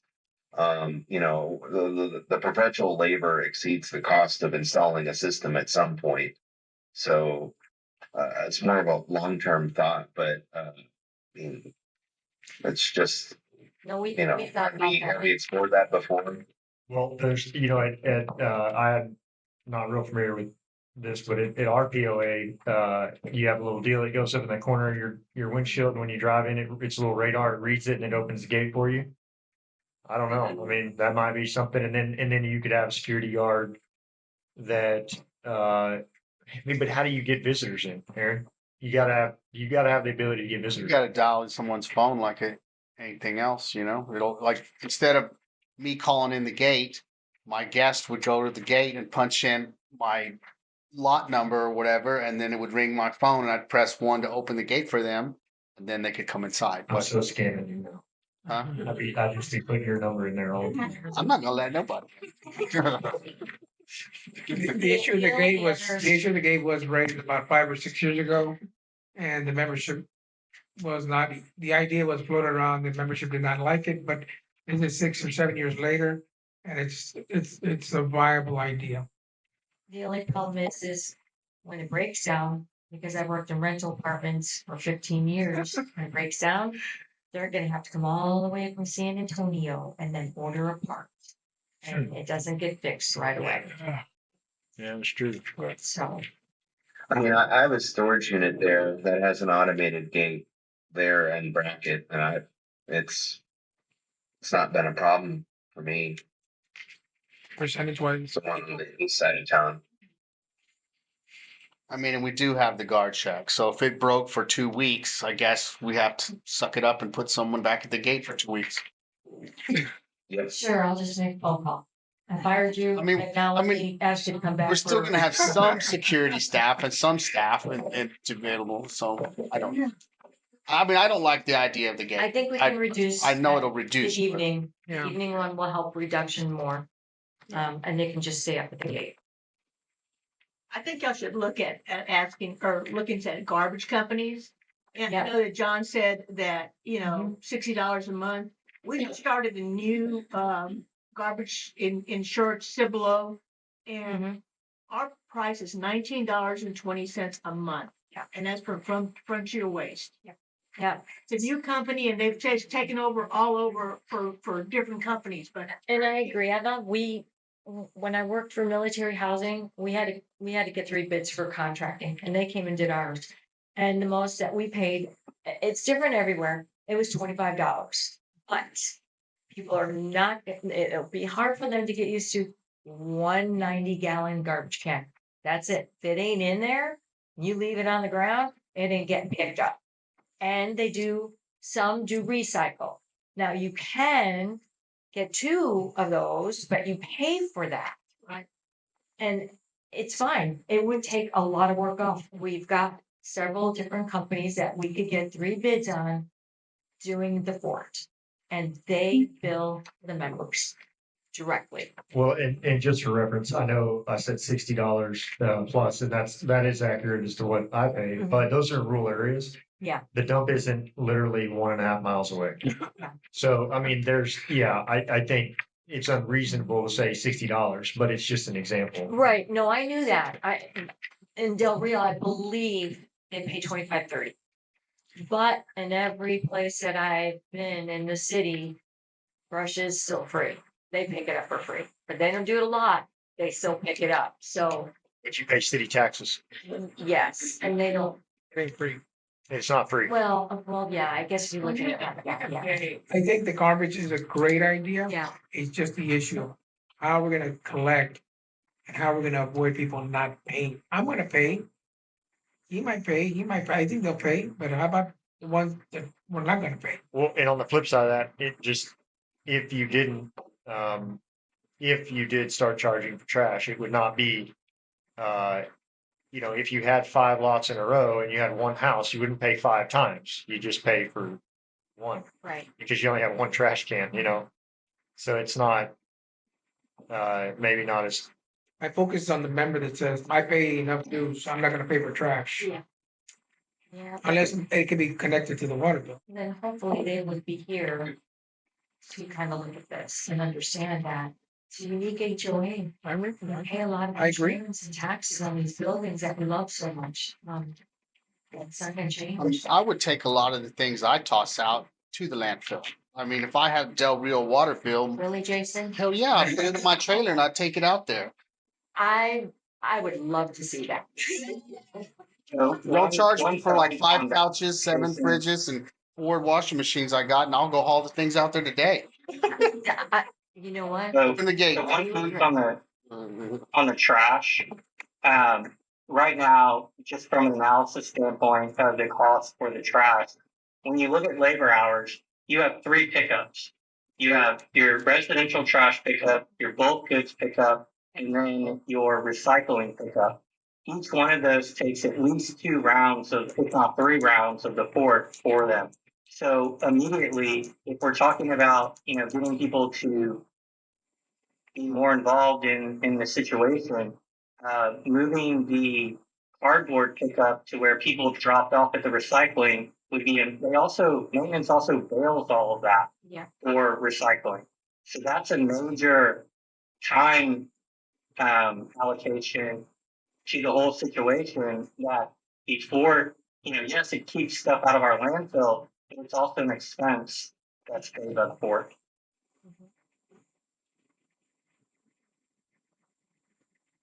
Find them, if they don't recycle. Okay. Are we taking comments from the floor or not? I don't care. You all want to take some comments from the membership at this point? I don't What do mind. you want to say? Yeah, go ahead. Goes down golf course. So it's the golf course. That's what you're gonna say, isn't it? All right, Well, we All right. could lease it. I want to talk about the golf course. When I ran for the board, I'm Warren Thompson. When I ran for the board in the spring, that was my number one concern was the expenses of the golf course. I finished 4th out of 4 candidates. Now that tells you that there's a lot of people here who support the golf course, whether they're members or not, because there's only 41 members. So why aren't we reaching out to those people who really want to see a golf course and really want to support it and ask them to maybe do an honorary membership or make a donation to the golf course? The golf course is our number one deficit, right? According to my figures, $180,000. Now, in the town that I came from, the golf course was run by a governing board of 7 people. And they took care of all the hiring, they took care of all the maintenance and everything. And the city subsidized the golf course to a certain amount of money. And that started out at $20,000 a year and then went to 30. Because that $30,000 subsidy to the golf course was much cheaper than putting 2 more people permanently on the city payroll to run the golf course, a maintenance person and a person to run the clubhouse. I would like to suggest that you entertain the idea of having the people who golf here and want a golf course to form a board and run the golf course. Then there'll be some economics involved because there won't be 3 people standing down in the what do you call it, the creek? in the pro Pro shop. shop while 3 people go. The other thing that bothers me a lot when I go through the golf course at night on my golf cart is all the trash. Have you seen all the trash on the golf course? No, there's not. But there's trash in front of people's houses here. So where does maintenance go whenever they have an extra 5 minutes or 10 minutes to do something? They go to the golf course and clean up the trees and the trash and everything, but they're not cleaning up in unit 15 or 14 or down in 3. Warren, Okay, the golf maintenance does that, not our maintenance. okay, but you have a contract to do the greens of the golf course, right? There's a contract, somebody's mowing the grass and taking care of the Volunteers. golf course, right? Volunteers right now. Beg Well, pardon? our maintenance still does it too with the Oh, yes, volunteers. yeah. Uh-huh. But they it's still not go, my maintenance job. goes down, but you have a contract to take care of the greens, right? No, Or all the no, fairways or nothing? our golf maintenance takes care of the greens. Oh, you have, they're employees of the course? Yeah, Okay, I thought there was a contract put out for somebody to take care of the maintenance of the golf course. That's not right. No, Yes, the Okay. only contracted person is Max, who's the superintendent. yeah, he's a contractor superintendent for the maintenance. That's it. Okay, But we have 4 altogether. We have 3 maintenance guys and a supervisor, assistant supervisor, and then Max is a part-time superintendent. but you're not gonna be able to budget the golf course. When the golf course is able to bring $61,000 bill for 12 new golf carts and put it on the table and the board automatically pays it. Or brings a bill for a $16,000 pump or $8,000 worth of fertilizer and put it on the table, and there's no debate. That happened in January of 2024. The golf course needs to be put on a budget. And they need to live within it, or else they need to get their checkbooks out and support the golf course, or volunteer there and take care of it, manage their own employees and take care of it. $180-some thousand.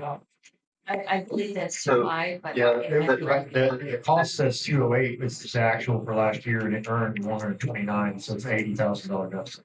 Yeah, the delta is $79,109. Can we privatize it? You're not adding in all the expenses. They're all in there. Make it a private. The The- $16,000 pump and all the All golf of that's carts in and there. It's all in in there. Yeah, it's all in there, Warren. Okay. It's in our QuickBooks. Every single penny that is spent out there and every single penny that we bring in is in our QuickBooks. That's where we get our numbers monthly to show the P and L. Why, the other thing that bothers me is why don't we have any employees here?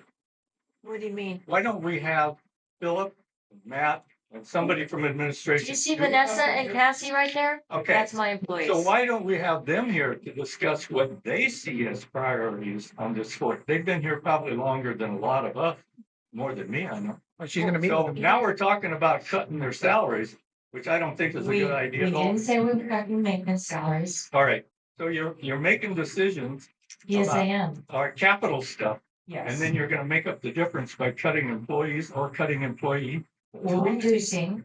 Right. We're reducing. Do you think somebody's gonna work here for 75% of what? Here's the thing, if we don't have money to pay employees, then they can't get paid. That's what we're looking at. So it's not really a choice. We can't pay them with money we don't have. We don't have money for the golf course and we're spending it there. Now, what we Now you're can telling me do, we don't have money for employees. So we're gonna cut employees so that we can have free golf. Is that no, what you're telling me? no, that's not what they're saying. So what things on the fort do not make money? Does the swimming pool make money? No. No. Does the fire station make money? I don't pay Not electric with- and not water with for the what you fire got Out station. there and saying free stuff. All right, does the adult center make money? The what? The adult center, does it make money? We don't have the money to fix We that. need to know exactly, and Sharon, when she was running for a candidate, she said that she was in favor of all the things on the fort being shown as income and expense, so we know what makes money and what does not make money. I put it on there. NCO I commissary. didn't see the swimming pool on there. Well, that's in debate I right know. now. I know, and that's why we don't understand a lot of what's going on here, is because we don't have information that's really Okay, well, understandable. let me put this out there right now.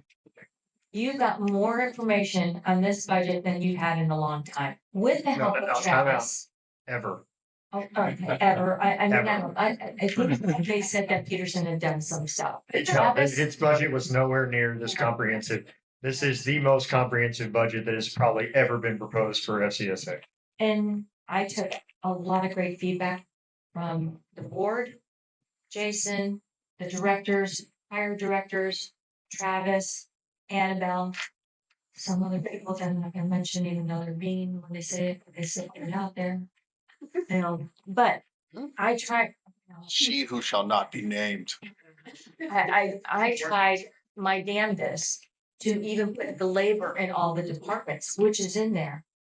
The utilities that Aaron didn't see throughout some of the other departments is on the bottom in blue. That was a leftover that I couldn't find. Travis did ask me to break down the insurance in the departments, but unfortunately, that's gonna take really some digging for each department to do. Next year, I would say yes, that'll be in there, but it's gonna take a lot of work to do that. We have a lot of things that we wanna work on. That's, it took me months and hours to work on that with the help of multiple people that were there. Is it perfect? May not be, but I think it's showing realization that I don't think anybody's ever shown a deficit before. 'Cause I don't think they maybe not, maybe I'm wrong. Maybe really took the time to show what all the expenses really are. You know, and if we do cut hours, Saturday's not gonna kill us if we're not open on the weekend. That's 5 hours that we still have Monday through Friday that we don't have to cut. So it'd be little by little. We have 2 people that work at night. We could cut one. There are already people that wanna go down to part-time.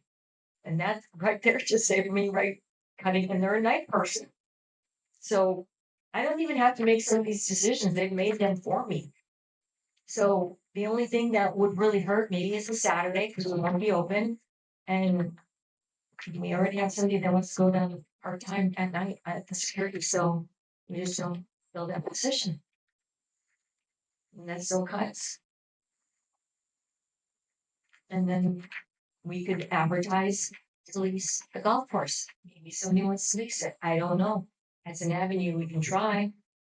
I also have somebody that wants to lease the airport. I have the letter. I was gonna send it to the directors. That could be another avenue. I don't know. But it's stuff that and maybe we get people to lease our buildings. You know, that's also another avenue. I mean, there's a lot of possibilities, but it's gonna take a lot of work. I think having people take the cardboard somewhere is probably That's- is probably very People reasonable. can do that. You know, you break down your boxes, and even if we give them a place to put them where someone just has to go get them from there, or a covered thing outside our recycle center. I don't know, something. It'll help. I'd like to talk a little bit. I ran the KOA campground 10 miles south of Charlottesville, Virginia in 1971. You cannot run a campground with people who show up at 8 o'clock and go home at 4 o'clock. A campground that is actually family oriented has activities well into the evening. I already have 2 camp hosts I'm talking to. I know, and I really appreciate you doing that. Thank you. But what I'm saying is you cannot do it. Why are we still having 2 people at the RV park when those reservations could be made at the administration building and a campground host take care of? Well, we of have the a whole RV? new program for that. That Beg can be pardon? done online, Camp Spot. They are not making reservations through the admin anymore. They go Okay. directly online. Do you even know what the activities are that happen at the RV park in a week? When the winter Texans are here especially? I don't know. Did you Sunday give me a night is a schedule? movie, Tuesday is potluck, Thursday's game night, Friday night we go out to eat, Saturday night we have a campfire. And what we'd really like to do is get a hold of the little wagon that we use for Fort Clark days and take people at the campground around the fort on Friday and Saturday night to show them what's here so that they come back. Maybe they'll even buy something. So we're not getting cooperation on our side for the people who have been at the RV park and know about RVing or whatever. I mean, I'm not talking about you, Charlene. I'm talking No, I about the know. fort and I'm talking about the board. I mean, I Okay, really never We see need that. to get together and talk about stuff with people who have done this before. And the people who are applying for this campground host have been campground hosts for years. Okay, but Okay. I mean, that doesn't have nothing to do with the budget right now, though. But. Oh, yes, it does. We're talking about money. We're talking about generating money. Why do I want to generate money at the RV park if you're gonna take it down and dump it in the golf course? We're talking about money. We're here for a workshop, so we're all kind of trying to talk through this. Okay. Get your ideas. You do, All right. and here's the deal. I wouldn't be putting the work that I put in the RV park. I've done a lot of work The in work the years that you that put in the RV park is pittance compared to what has been generated by the RV park. Okay, Pittance. You put in 2 sinks and whatever. The other bathroom Okay, south of the Warren. kitchen has not been fixed yet, right? okay, well, maybe you could volunteer to do that then. I did volunteer to fix it, and I also volunteered to fix the bathroom over in the tent area. All right. So if you'd like some history about the RV park, I can sure help you out on who really does the work there. And it's not maintenance. Well, I'll tell David then that his work is not Who's appreciated. David? David Warren. Mann? Yeah, Warren, we're good right now. We're Okay. good. Thank you. I appreciate it.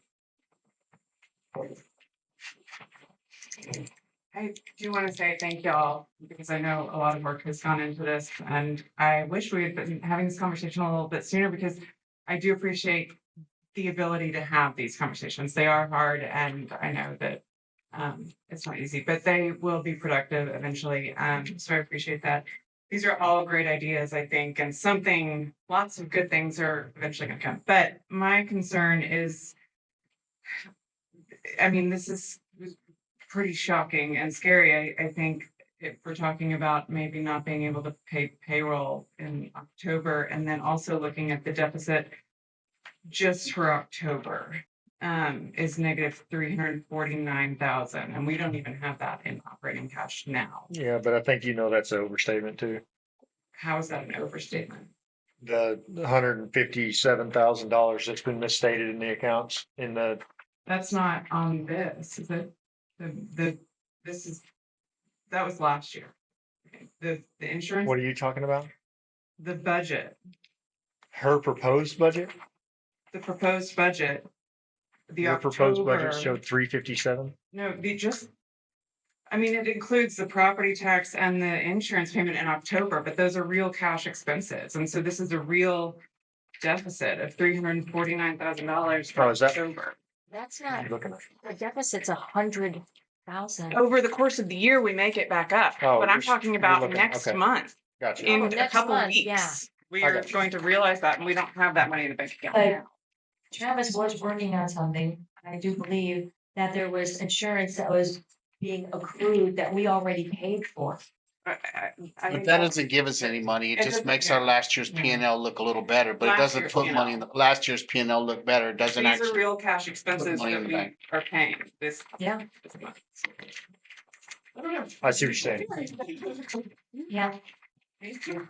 The employees are living it. We're all living it. Well, I'd mentioned this, I know that we talked about it a little bit, but I kind of think we should have monthly paid the insurance and not paid it in full and then paid the taxes or whatever, but it would have saved us a little bit of money, but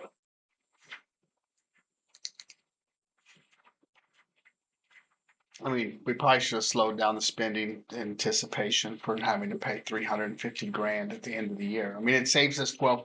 We haven't had any major spending other than a few things We broken had down. plenty of spending. Not- We not didn't have drain the over- bank accounts on negative almost. They remained over 800,000 for the last 6 months. Well, it remained and then pow. I mean, but it wasn't because of spending. I think, Well, obviously it was spending because well, I money was don't think spent. our P and L is quite right because we haven't got everybody in billion, so I don't know if we're missing some things from the transition. Because it has gone 30,000 less for the last couple of months, and I think we're just missing some of the people being in there paying. I think that's a. There's certainly a lot of people that Yeah. haven't been paying. They're in there. They're in there. They're Yeah. just not. I've seen a lot of people, and I'm not saying names, but these are Yeah. people I know. They're a prominent member of the community. I'm like, why? Why Yeah. are they not paying I for the think last 6 it's- months? No one called them. Like, what happened? You know. We can't, because I know we don't have them all reconciled yet, because I know you're still working on it. I mean, it's pretty clear. I don't It's have, pretty clear if you look in Buildium and no one's paid since May. That's regardless of the previous number. There's 5, 6 months of not paying. You can call them, like, you know. But what if she's wrong? Because it's not reconciled. She's not wrong because they started using Buildium to take every single payment starting May 1st. If there's no payments after May, then we missed it for whatever reason. So Will we ever know how much wasn't paid? yeah, it's obvious it wasn't paid. Like, No, I know. I'm saying like you get to the end of the fiscal year. Are we ever going to be able to look backwards and go, yeah, well, we lost about $80,000 in revenue that was being paid prior to May 1st that didn't get paid after? here's another. And what would have caused that? some of the people I saw in there paid by check. So why did they stop? Like, it wasn't because of Buildium. They just stopped mailing in their checks. No, it's more importantly, it's the number. I'm not Yeah. trying to assign fault. The number, because if it's $100,000, that's a lot of freaking money. That's enough money to operate off of, and then you're not having this. You see what I'm saying? Yeah, That's I enough money with what we have to I operate do off of. believe we are going to get some good collections. I I think- do. I think everybody needs to put it in the proper compartments. You can say it's spending. That's partly true. You can say that this or that's been done or whatever. At the end of the day, all of these numbers for the motel and RV park are extremely low, lower than they have ever been for at least for recent times. Okay. Yeah. That's not anybody's fault. So then on top of that, we haven't had any major capital improvement stuff, and we've never fixed anything that didn't have to be fixed. So AC's going out in the accountant building or over here, the pumps at the golf course, the trash truck needing new tires and transmission work and electrical work, like all these things, the lawnmower, the tractor for the golf course. These aren't things you say no to.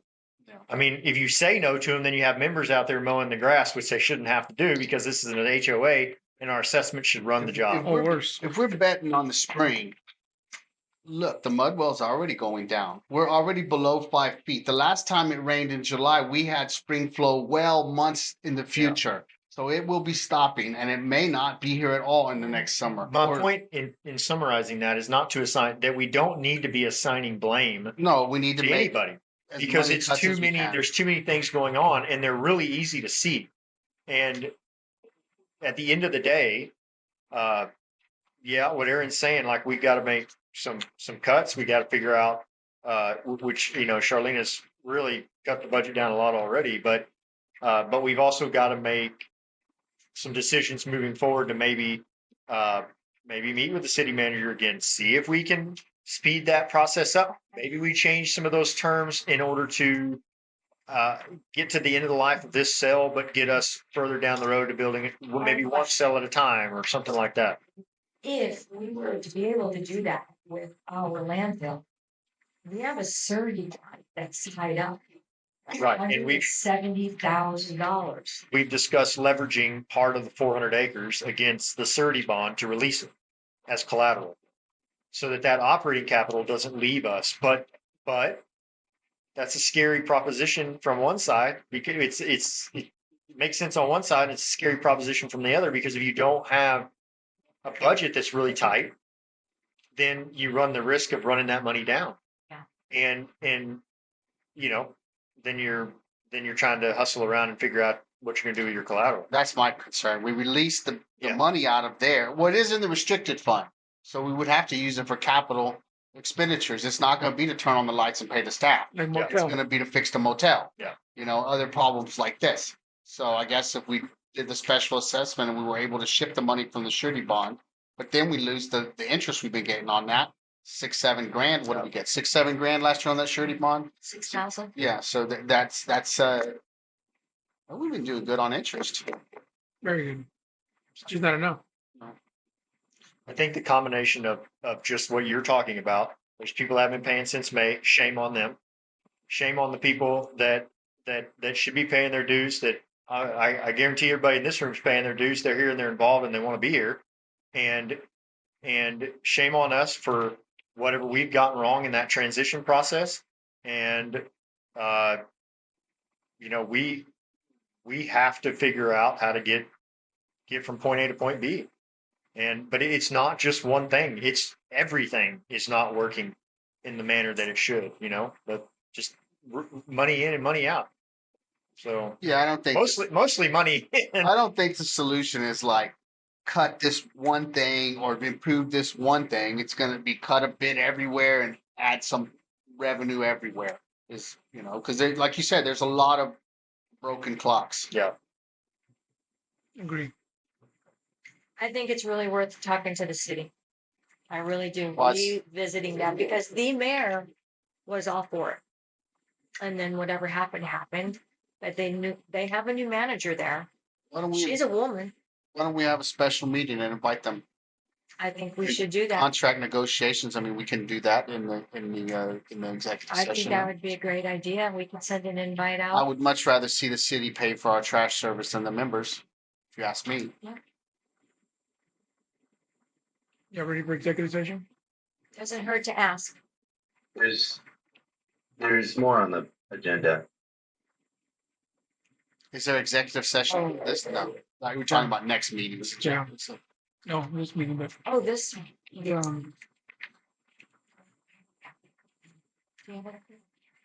mean,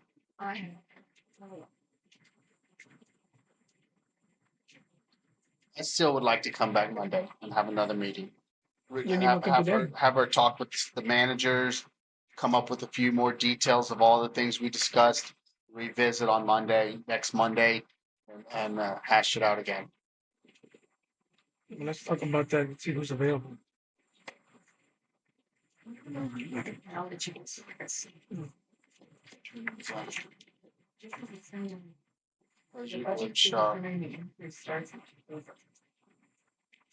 Oh, we do have executive session personnel Yeah. contracts. we do. I'm good for that whenever. Oh, the resolution. Aaron, you talking about the resolution on financial controls? Yeah, we just have to make at least announcement. It's not passing a resolution. It's a discussion thing. A resolution establishing a two-signature requirement for all checks and adopting a credit card policy. Yep. I have a draft I could share with y'all if someone would give me screen access to share.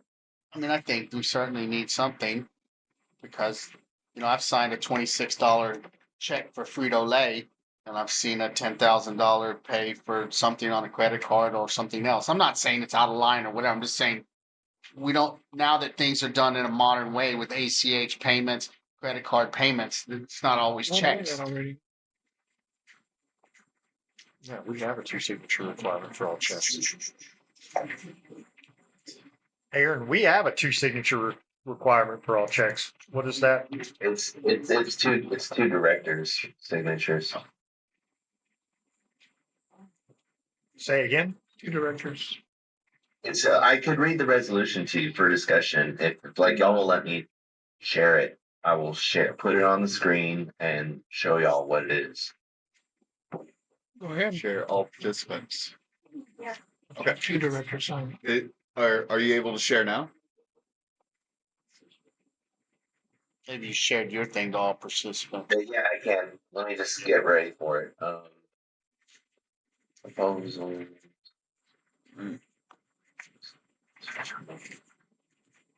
I wish I could have seen the resolution beforehand.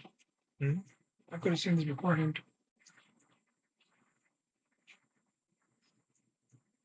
Yes. Yes. How much you gonna kick in? 10 grand? It's all nice for you.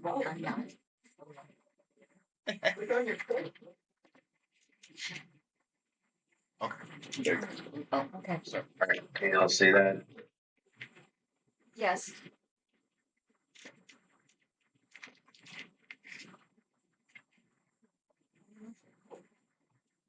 And I don't need to read it unless y'all want me to. What's the purpose of it, Aaron? The purpose is to add two directors to the signature, not just one. Um, there's been a number of people calling out expenses. So this is just a higher threshold. It's for a number of things. I mean, I can read it to you. First, then we I can read talk the about first it. page. I Is that what y'all want? I wish you would have shared it with us earlier so we would have had time to review it. This is part of the budget. It's on the agenda. I'm presenting it now for discussion. No, the actual wording. Past this. The actual wording. Huh? The actual wording. What? The actual wording, the resolution that you prepared. Right. Well, I'm just presenting it now. We can't vote on this. I'm presenting it now. The discussion will cover the wording once I read it and we then discuss it. So, whereas Article 7, Section 4 of the Association bylaws provides that all checks, drafts, or other orders for payment of money issued in the name of the association shall be signed or endorsed by such person or persons in such a manner as determined by resolution of board directors. And whereas the board of directors finds it necessary to strengthen financial controls and ensure accountability in the handling of association funds, now therefore be it resolved that all checks, drafts, and orders for the payment of money, regardless of amount, shall require signature of two authorized officers for the board of directors. Following officers of the association are authorized signatories on all associate accounts. That's all of us. Credit card policy. Association credit cards may only be issued to the general manager and designated staff as approved by the board. Each card shall have a credit limit not to exceed the amount set by board resolution. Credit cards shall be used solely for legitimate association business expenses such as office supplies, maintenance materials, emergency repairs, group travel, and other authorized purchases. Prohibited uses include personal purchases, cash advances, entertainment, alcohol, and unapproved gifts. All charges must be supported by itemized receipts submitted within 5 business days of purchase. Treasurer shall review all credit card statements monthly and report usage to the board as part of financial reporting. Misuse of association credit cards shall result in immediate revocation and or may be grounds for disciplinary action or termination. Copies of all executed checks, transfer confirmations, and credit card statements with supporting receipts shall be maintained in the association's permanent financial records. These shall be available for board review, treasurer, and during the annual independent audit. This resolution supersedes prior resolutions concerning signature requirements for checks, electronic funds, and credit card usage. And that's it. We certainly need to be able to e-sign things. Like, even if it's an ACH payment or something that we're not going to touch like a check, if we're going to require people to approve it, then I want to be able to approve it through my email, through my board email, where I can say, yes, I approve this expenditure, or you do, or somebody does, without having to get out a pen, come down here.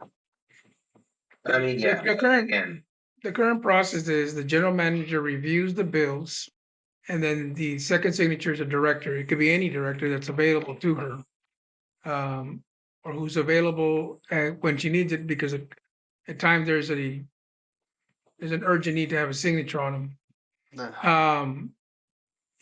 By this resolution, are you pointing out or indicating that there's some type of abuse? I'm proposing a higher threshold because we are so tight on money right now that every penny counts. And there have been a number of members who have pointed out expenses since I've been a board member that have been discussed. And then there's even, checks that I question with signatures and no explanation and no recourse. So that it's out of concern and out of where we stand financially as a consideration to increase the threshold. Now, this says any amount, and we can set whatever amount we want. So I don't believe it's like we need a permission for a 10-cent bubblegum expense type of thing. But again, I do see checks or bills that are, to me, cause alarm for me. Like, I don't know what this is about. The check doesn't explain what it's about. I'm sure there's a reason behind it, but it just keeps happening. I keep seeing them and other people keep seeing it. So it's just an increase in scrutiny while we are in our current financial situation. Aaron, have you ever, at any time, if you saw any abuse of that, did you ever bring it to the general manager's attention or director's attention? I have never heard you complain or issue any issue regarding that I mean, we before. got a $3,600 paid to DOP without board approval. That's above the limit. That's a concern.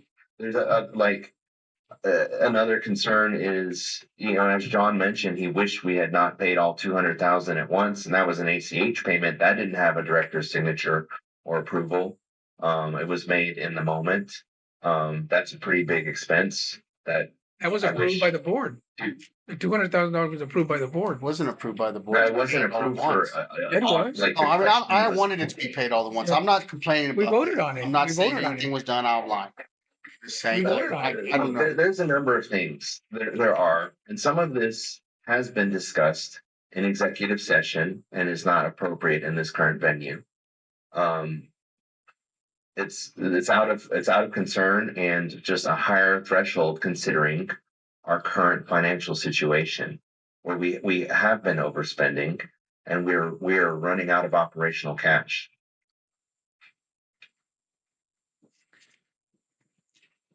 I mean, I'm open to considering some part of this, but we need to be able to digitally approve things. All right, and we're gonna approve I agree something. with that. All of us need to be, it should come up on our email that says which directors want to sign this check. Even if no one signs a check, I mean, you can log on to any bank and make a bill pay payment. You can make an ACH payment. Sure. And how easy is that? Is the fidelity done yet? The checks? There should be. Should be, but how long have I been asking for it? Well, I wasn't on the account, so I couldn't have made it happen. Now I'm on the account, so there won't be any delays on any future things because I won't do it. I think this is very dangerous territory. First of all, there's been a couple of things that have been said that our current financial situation, but yet it doesn't have a time limit on it. So it's not like, well, this is a 1-year resolution, which I'm sure, you could just make it for a year.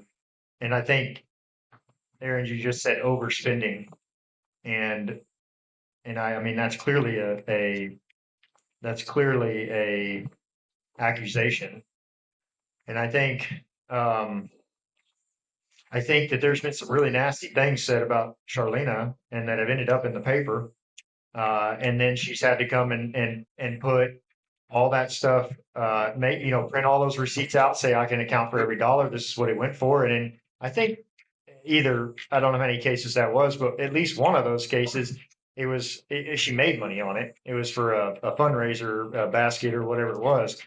And I don't see why this is necessary. The system's been working this way for a long time. And, I think in an environment where we trust the general manager and we trust communication among the board, I think that, our one signature of a director and one signature of the general manager that we hired to run the association, and that we are supposed to ensure is well managed and not manage ourselves. I think that, this is dangerous territory. And if I was sitting in Charlena's seat and I can see her very clearly, I'd be very offended. I am very offended. It's just, but I get it. I understand your concerns. I just don't think they're warranted. I think every time that anything's ever happened that Charlena has come out and said, here's the receipts, here's what it was for, this is what was done, this is why. And if in even one of those cases, there had been a domino knocked over of incompetence, I think I'd be a little bit more in favor of this. But where I sit currently, I don't know, man. I don't know that I think this is necessary. I personally, I don't know about making things tighter. I just want to be able to e-sign stuff. I want you I have to no- be able I to have see no the checks. disagreement with that. I'm not talking about the resolution. I'm talking about when a check or something needs to be approved, every director and everyone is notified about it, and maybe only one person signs it, but everybody sees that it happened. I'm not saying make it tighter. I'm saying make it to where you can sign a check, a memo, and I'm not here, because you can get on the computer and do it, or someone's out of town. Why does someone have to come down to the office and get a pen like with John Hancock's? But you're talking about something separate. You're talking about. Yeah, I am. I'm not Yeah. talking about, I've never seen this. I didn't look on the agenda. This is a new idea to me. I'm just saying, I want to be able to, you said the school board lets you digitally sign things and approve things, right? Well, we have a digital signature already. I would like to chime in. So this is not about feelings. It is a fact that we have overspent and are over budget. It is not an accusation. It is where we are. And if it hurts people's feelings, I'm sorry, but it's the reality of what we're looking at now, where we are with the money we have. We were given a gift of whatever, 700,000, et cetera. And we've had other chunks of money come along the way, money which would hopefully be generating revenue for us. But instead, here we are. And it is just a fact that this is where we are. There is no taking financial control is our fiduciary responsibility. Paying attention and noticing things and feeling that, oh wait, I don't know about that. John, you mentioned, you wish we had not paid all 200,000 at once. We did vote to approve the amount, but how to do it, we did not. And the decision was made. And you know what? That's fine. There was no violation of the rules there. But if we had more than one board member, even digitally, review expenses and say, hey, oh yeah, this is great, no problem. I'm not talking about hoops that are impossible to jump through as I'm speaking to y'all on a Zoom where I'm limited in what I can do. This is only about really watching our pennies right now, because I don't think we have. I know we're in the red. The operation. I was looking at previous budgets from years prior, at least what I could find, and we have operated in the red. The budgets were black, and yet our bank numbers are down. So this is it's. If it upsets people, it should be upsetting, first of all, because this is a tough situation we're in. However, it's not personal. This is business, and putting additional constraints on our spending, penny pinching, so to speak, when we're in a tough spot. There's nothing wrong with that. I agree the language could change to some extent. We could figure out a way to do it.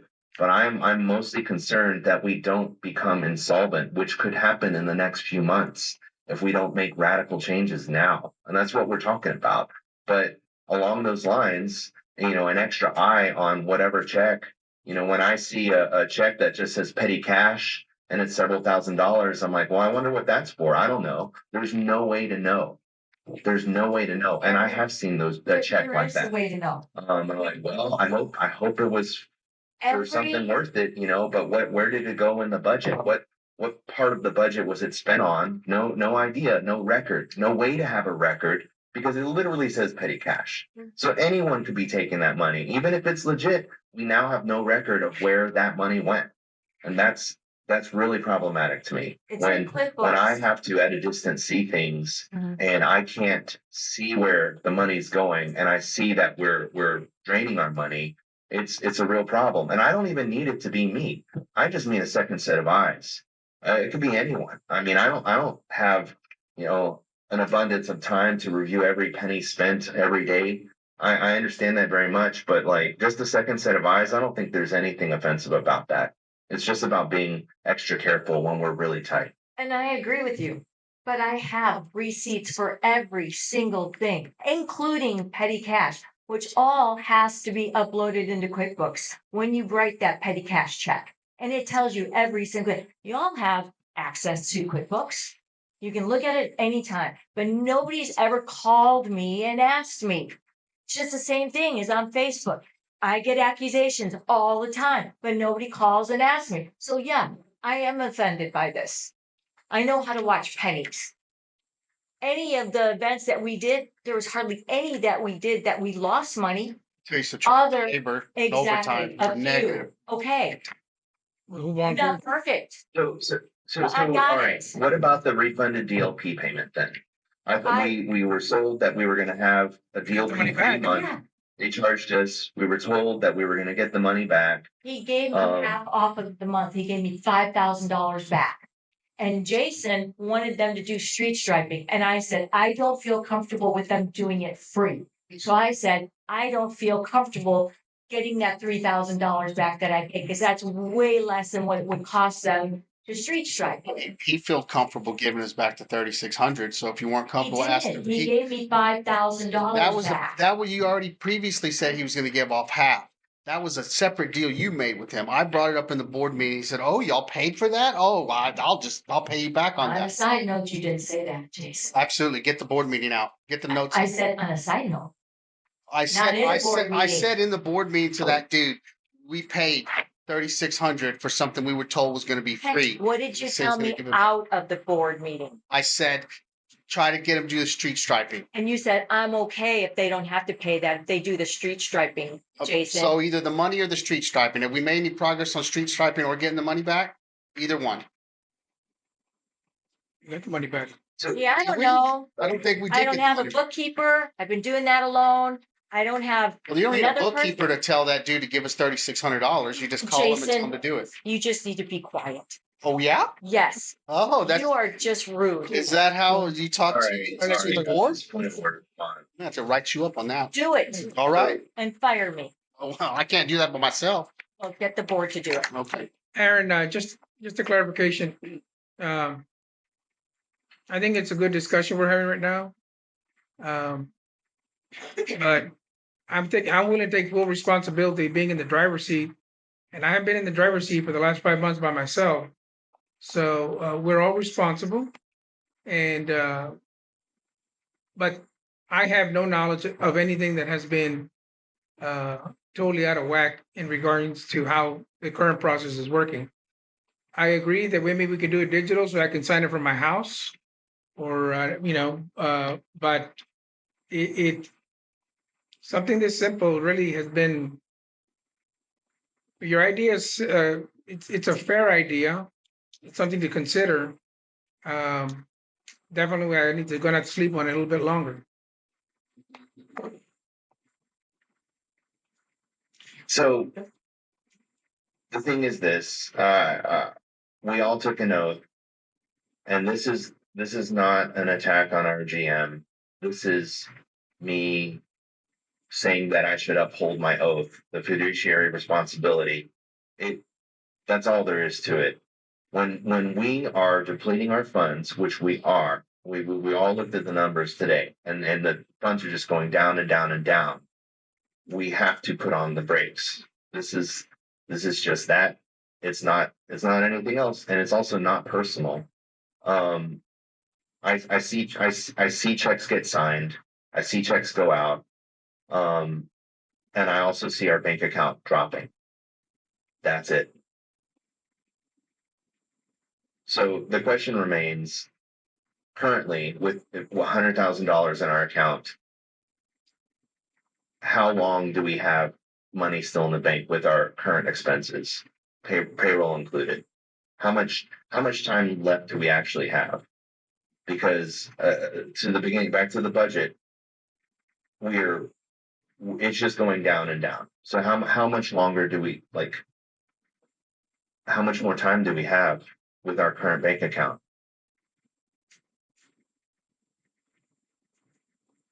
Cash that we can use, not restricted funds or et cetera. Well, how much do we have? We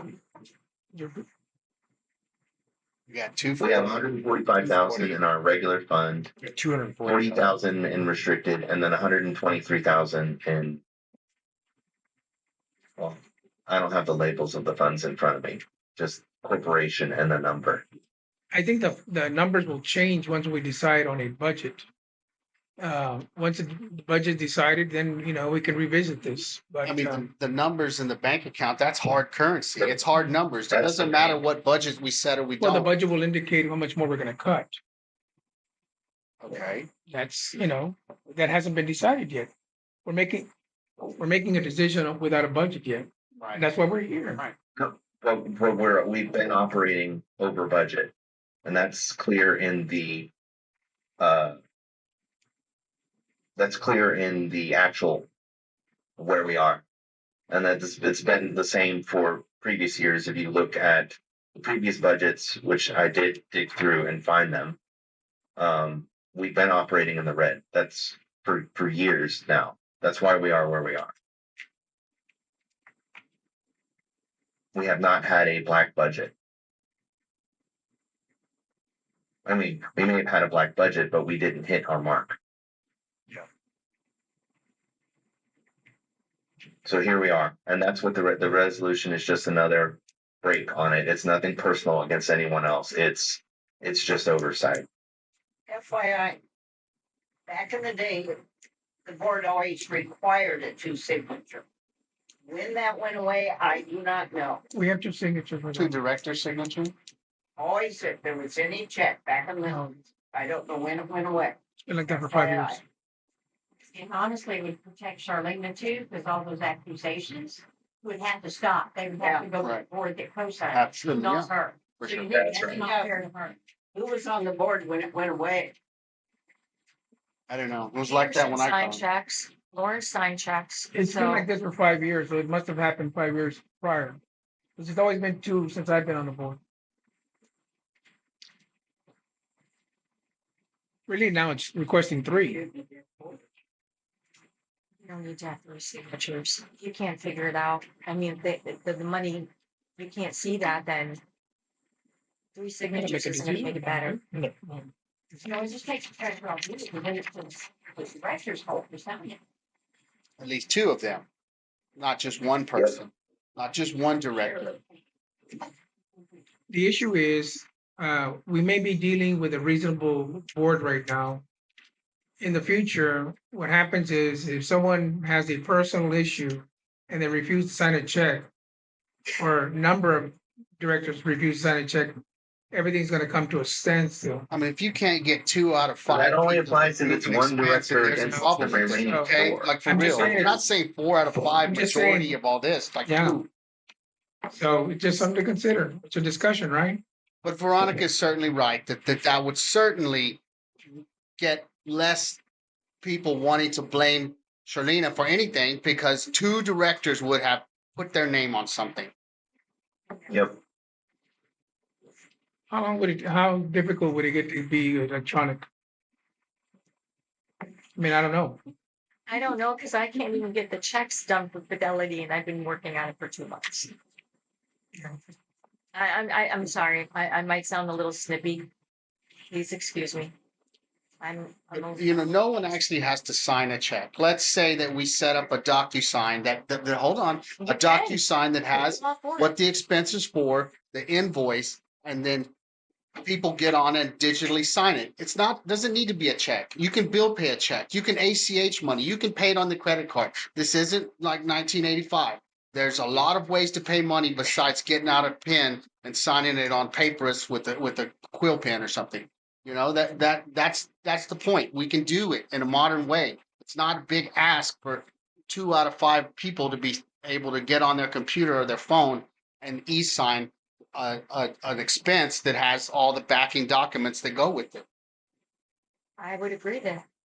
I always have my receipts. Yeah, I'm not accusing. I'm just saying I want digital approval. It doesn't have to be on the check. It's just like the insurance. We could have e-signed a document that says we approve paying the 200. And I'm not accusing you of paying. I wanted you to pay it. Okay, I thought, wanted to. well, I I took thought it. I wanted Vote you. was a I wanted vote. you to pay it, The and vote I'm was a not. I'm vote. just using that as an example. But you could bill pay out of the. It could have been a bill pay. You could pay the contractors. You could mail people checks. I don't even have checks. I haven't written a check. I don't do a check unless I'm buying a piece of property, and then I go get a cashier's check from the bank. Otherwise, I'm just going to type in the computer and have it mail it. So, you know, I'm not trying to crack down on you or anything. I'm just saying we could get electronic digital signed documentation of certain things. We can discuss it.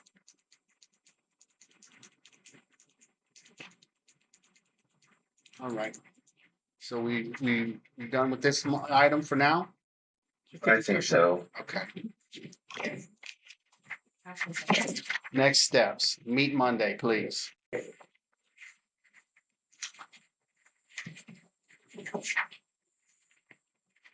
I mean, Well, I agree. We should probably meet before our budget meeting to see variety of avenues we've talked about reducing for immediate again with immediate consideration to cash flow, which it would help to know how much longer our cash flow will last at our current spending.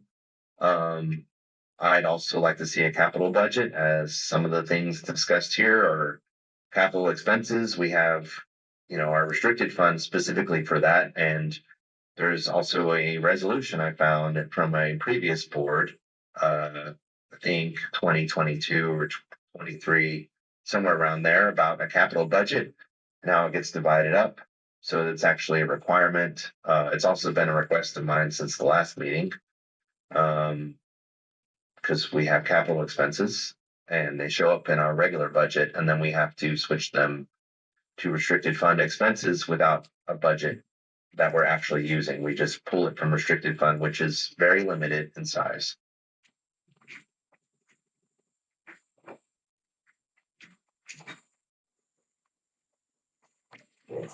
Okay, you ready to go into executive session?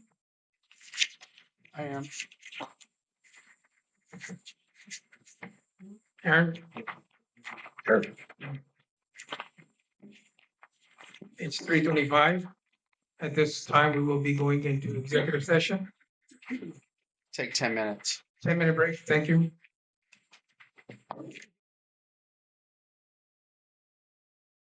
Or else stay, we gotta move it. There's a time limit on it. Okay.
All right.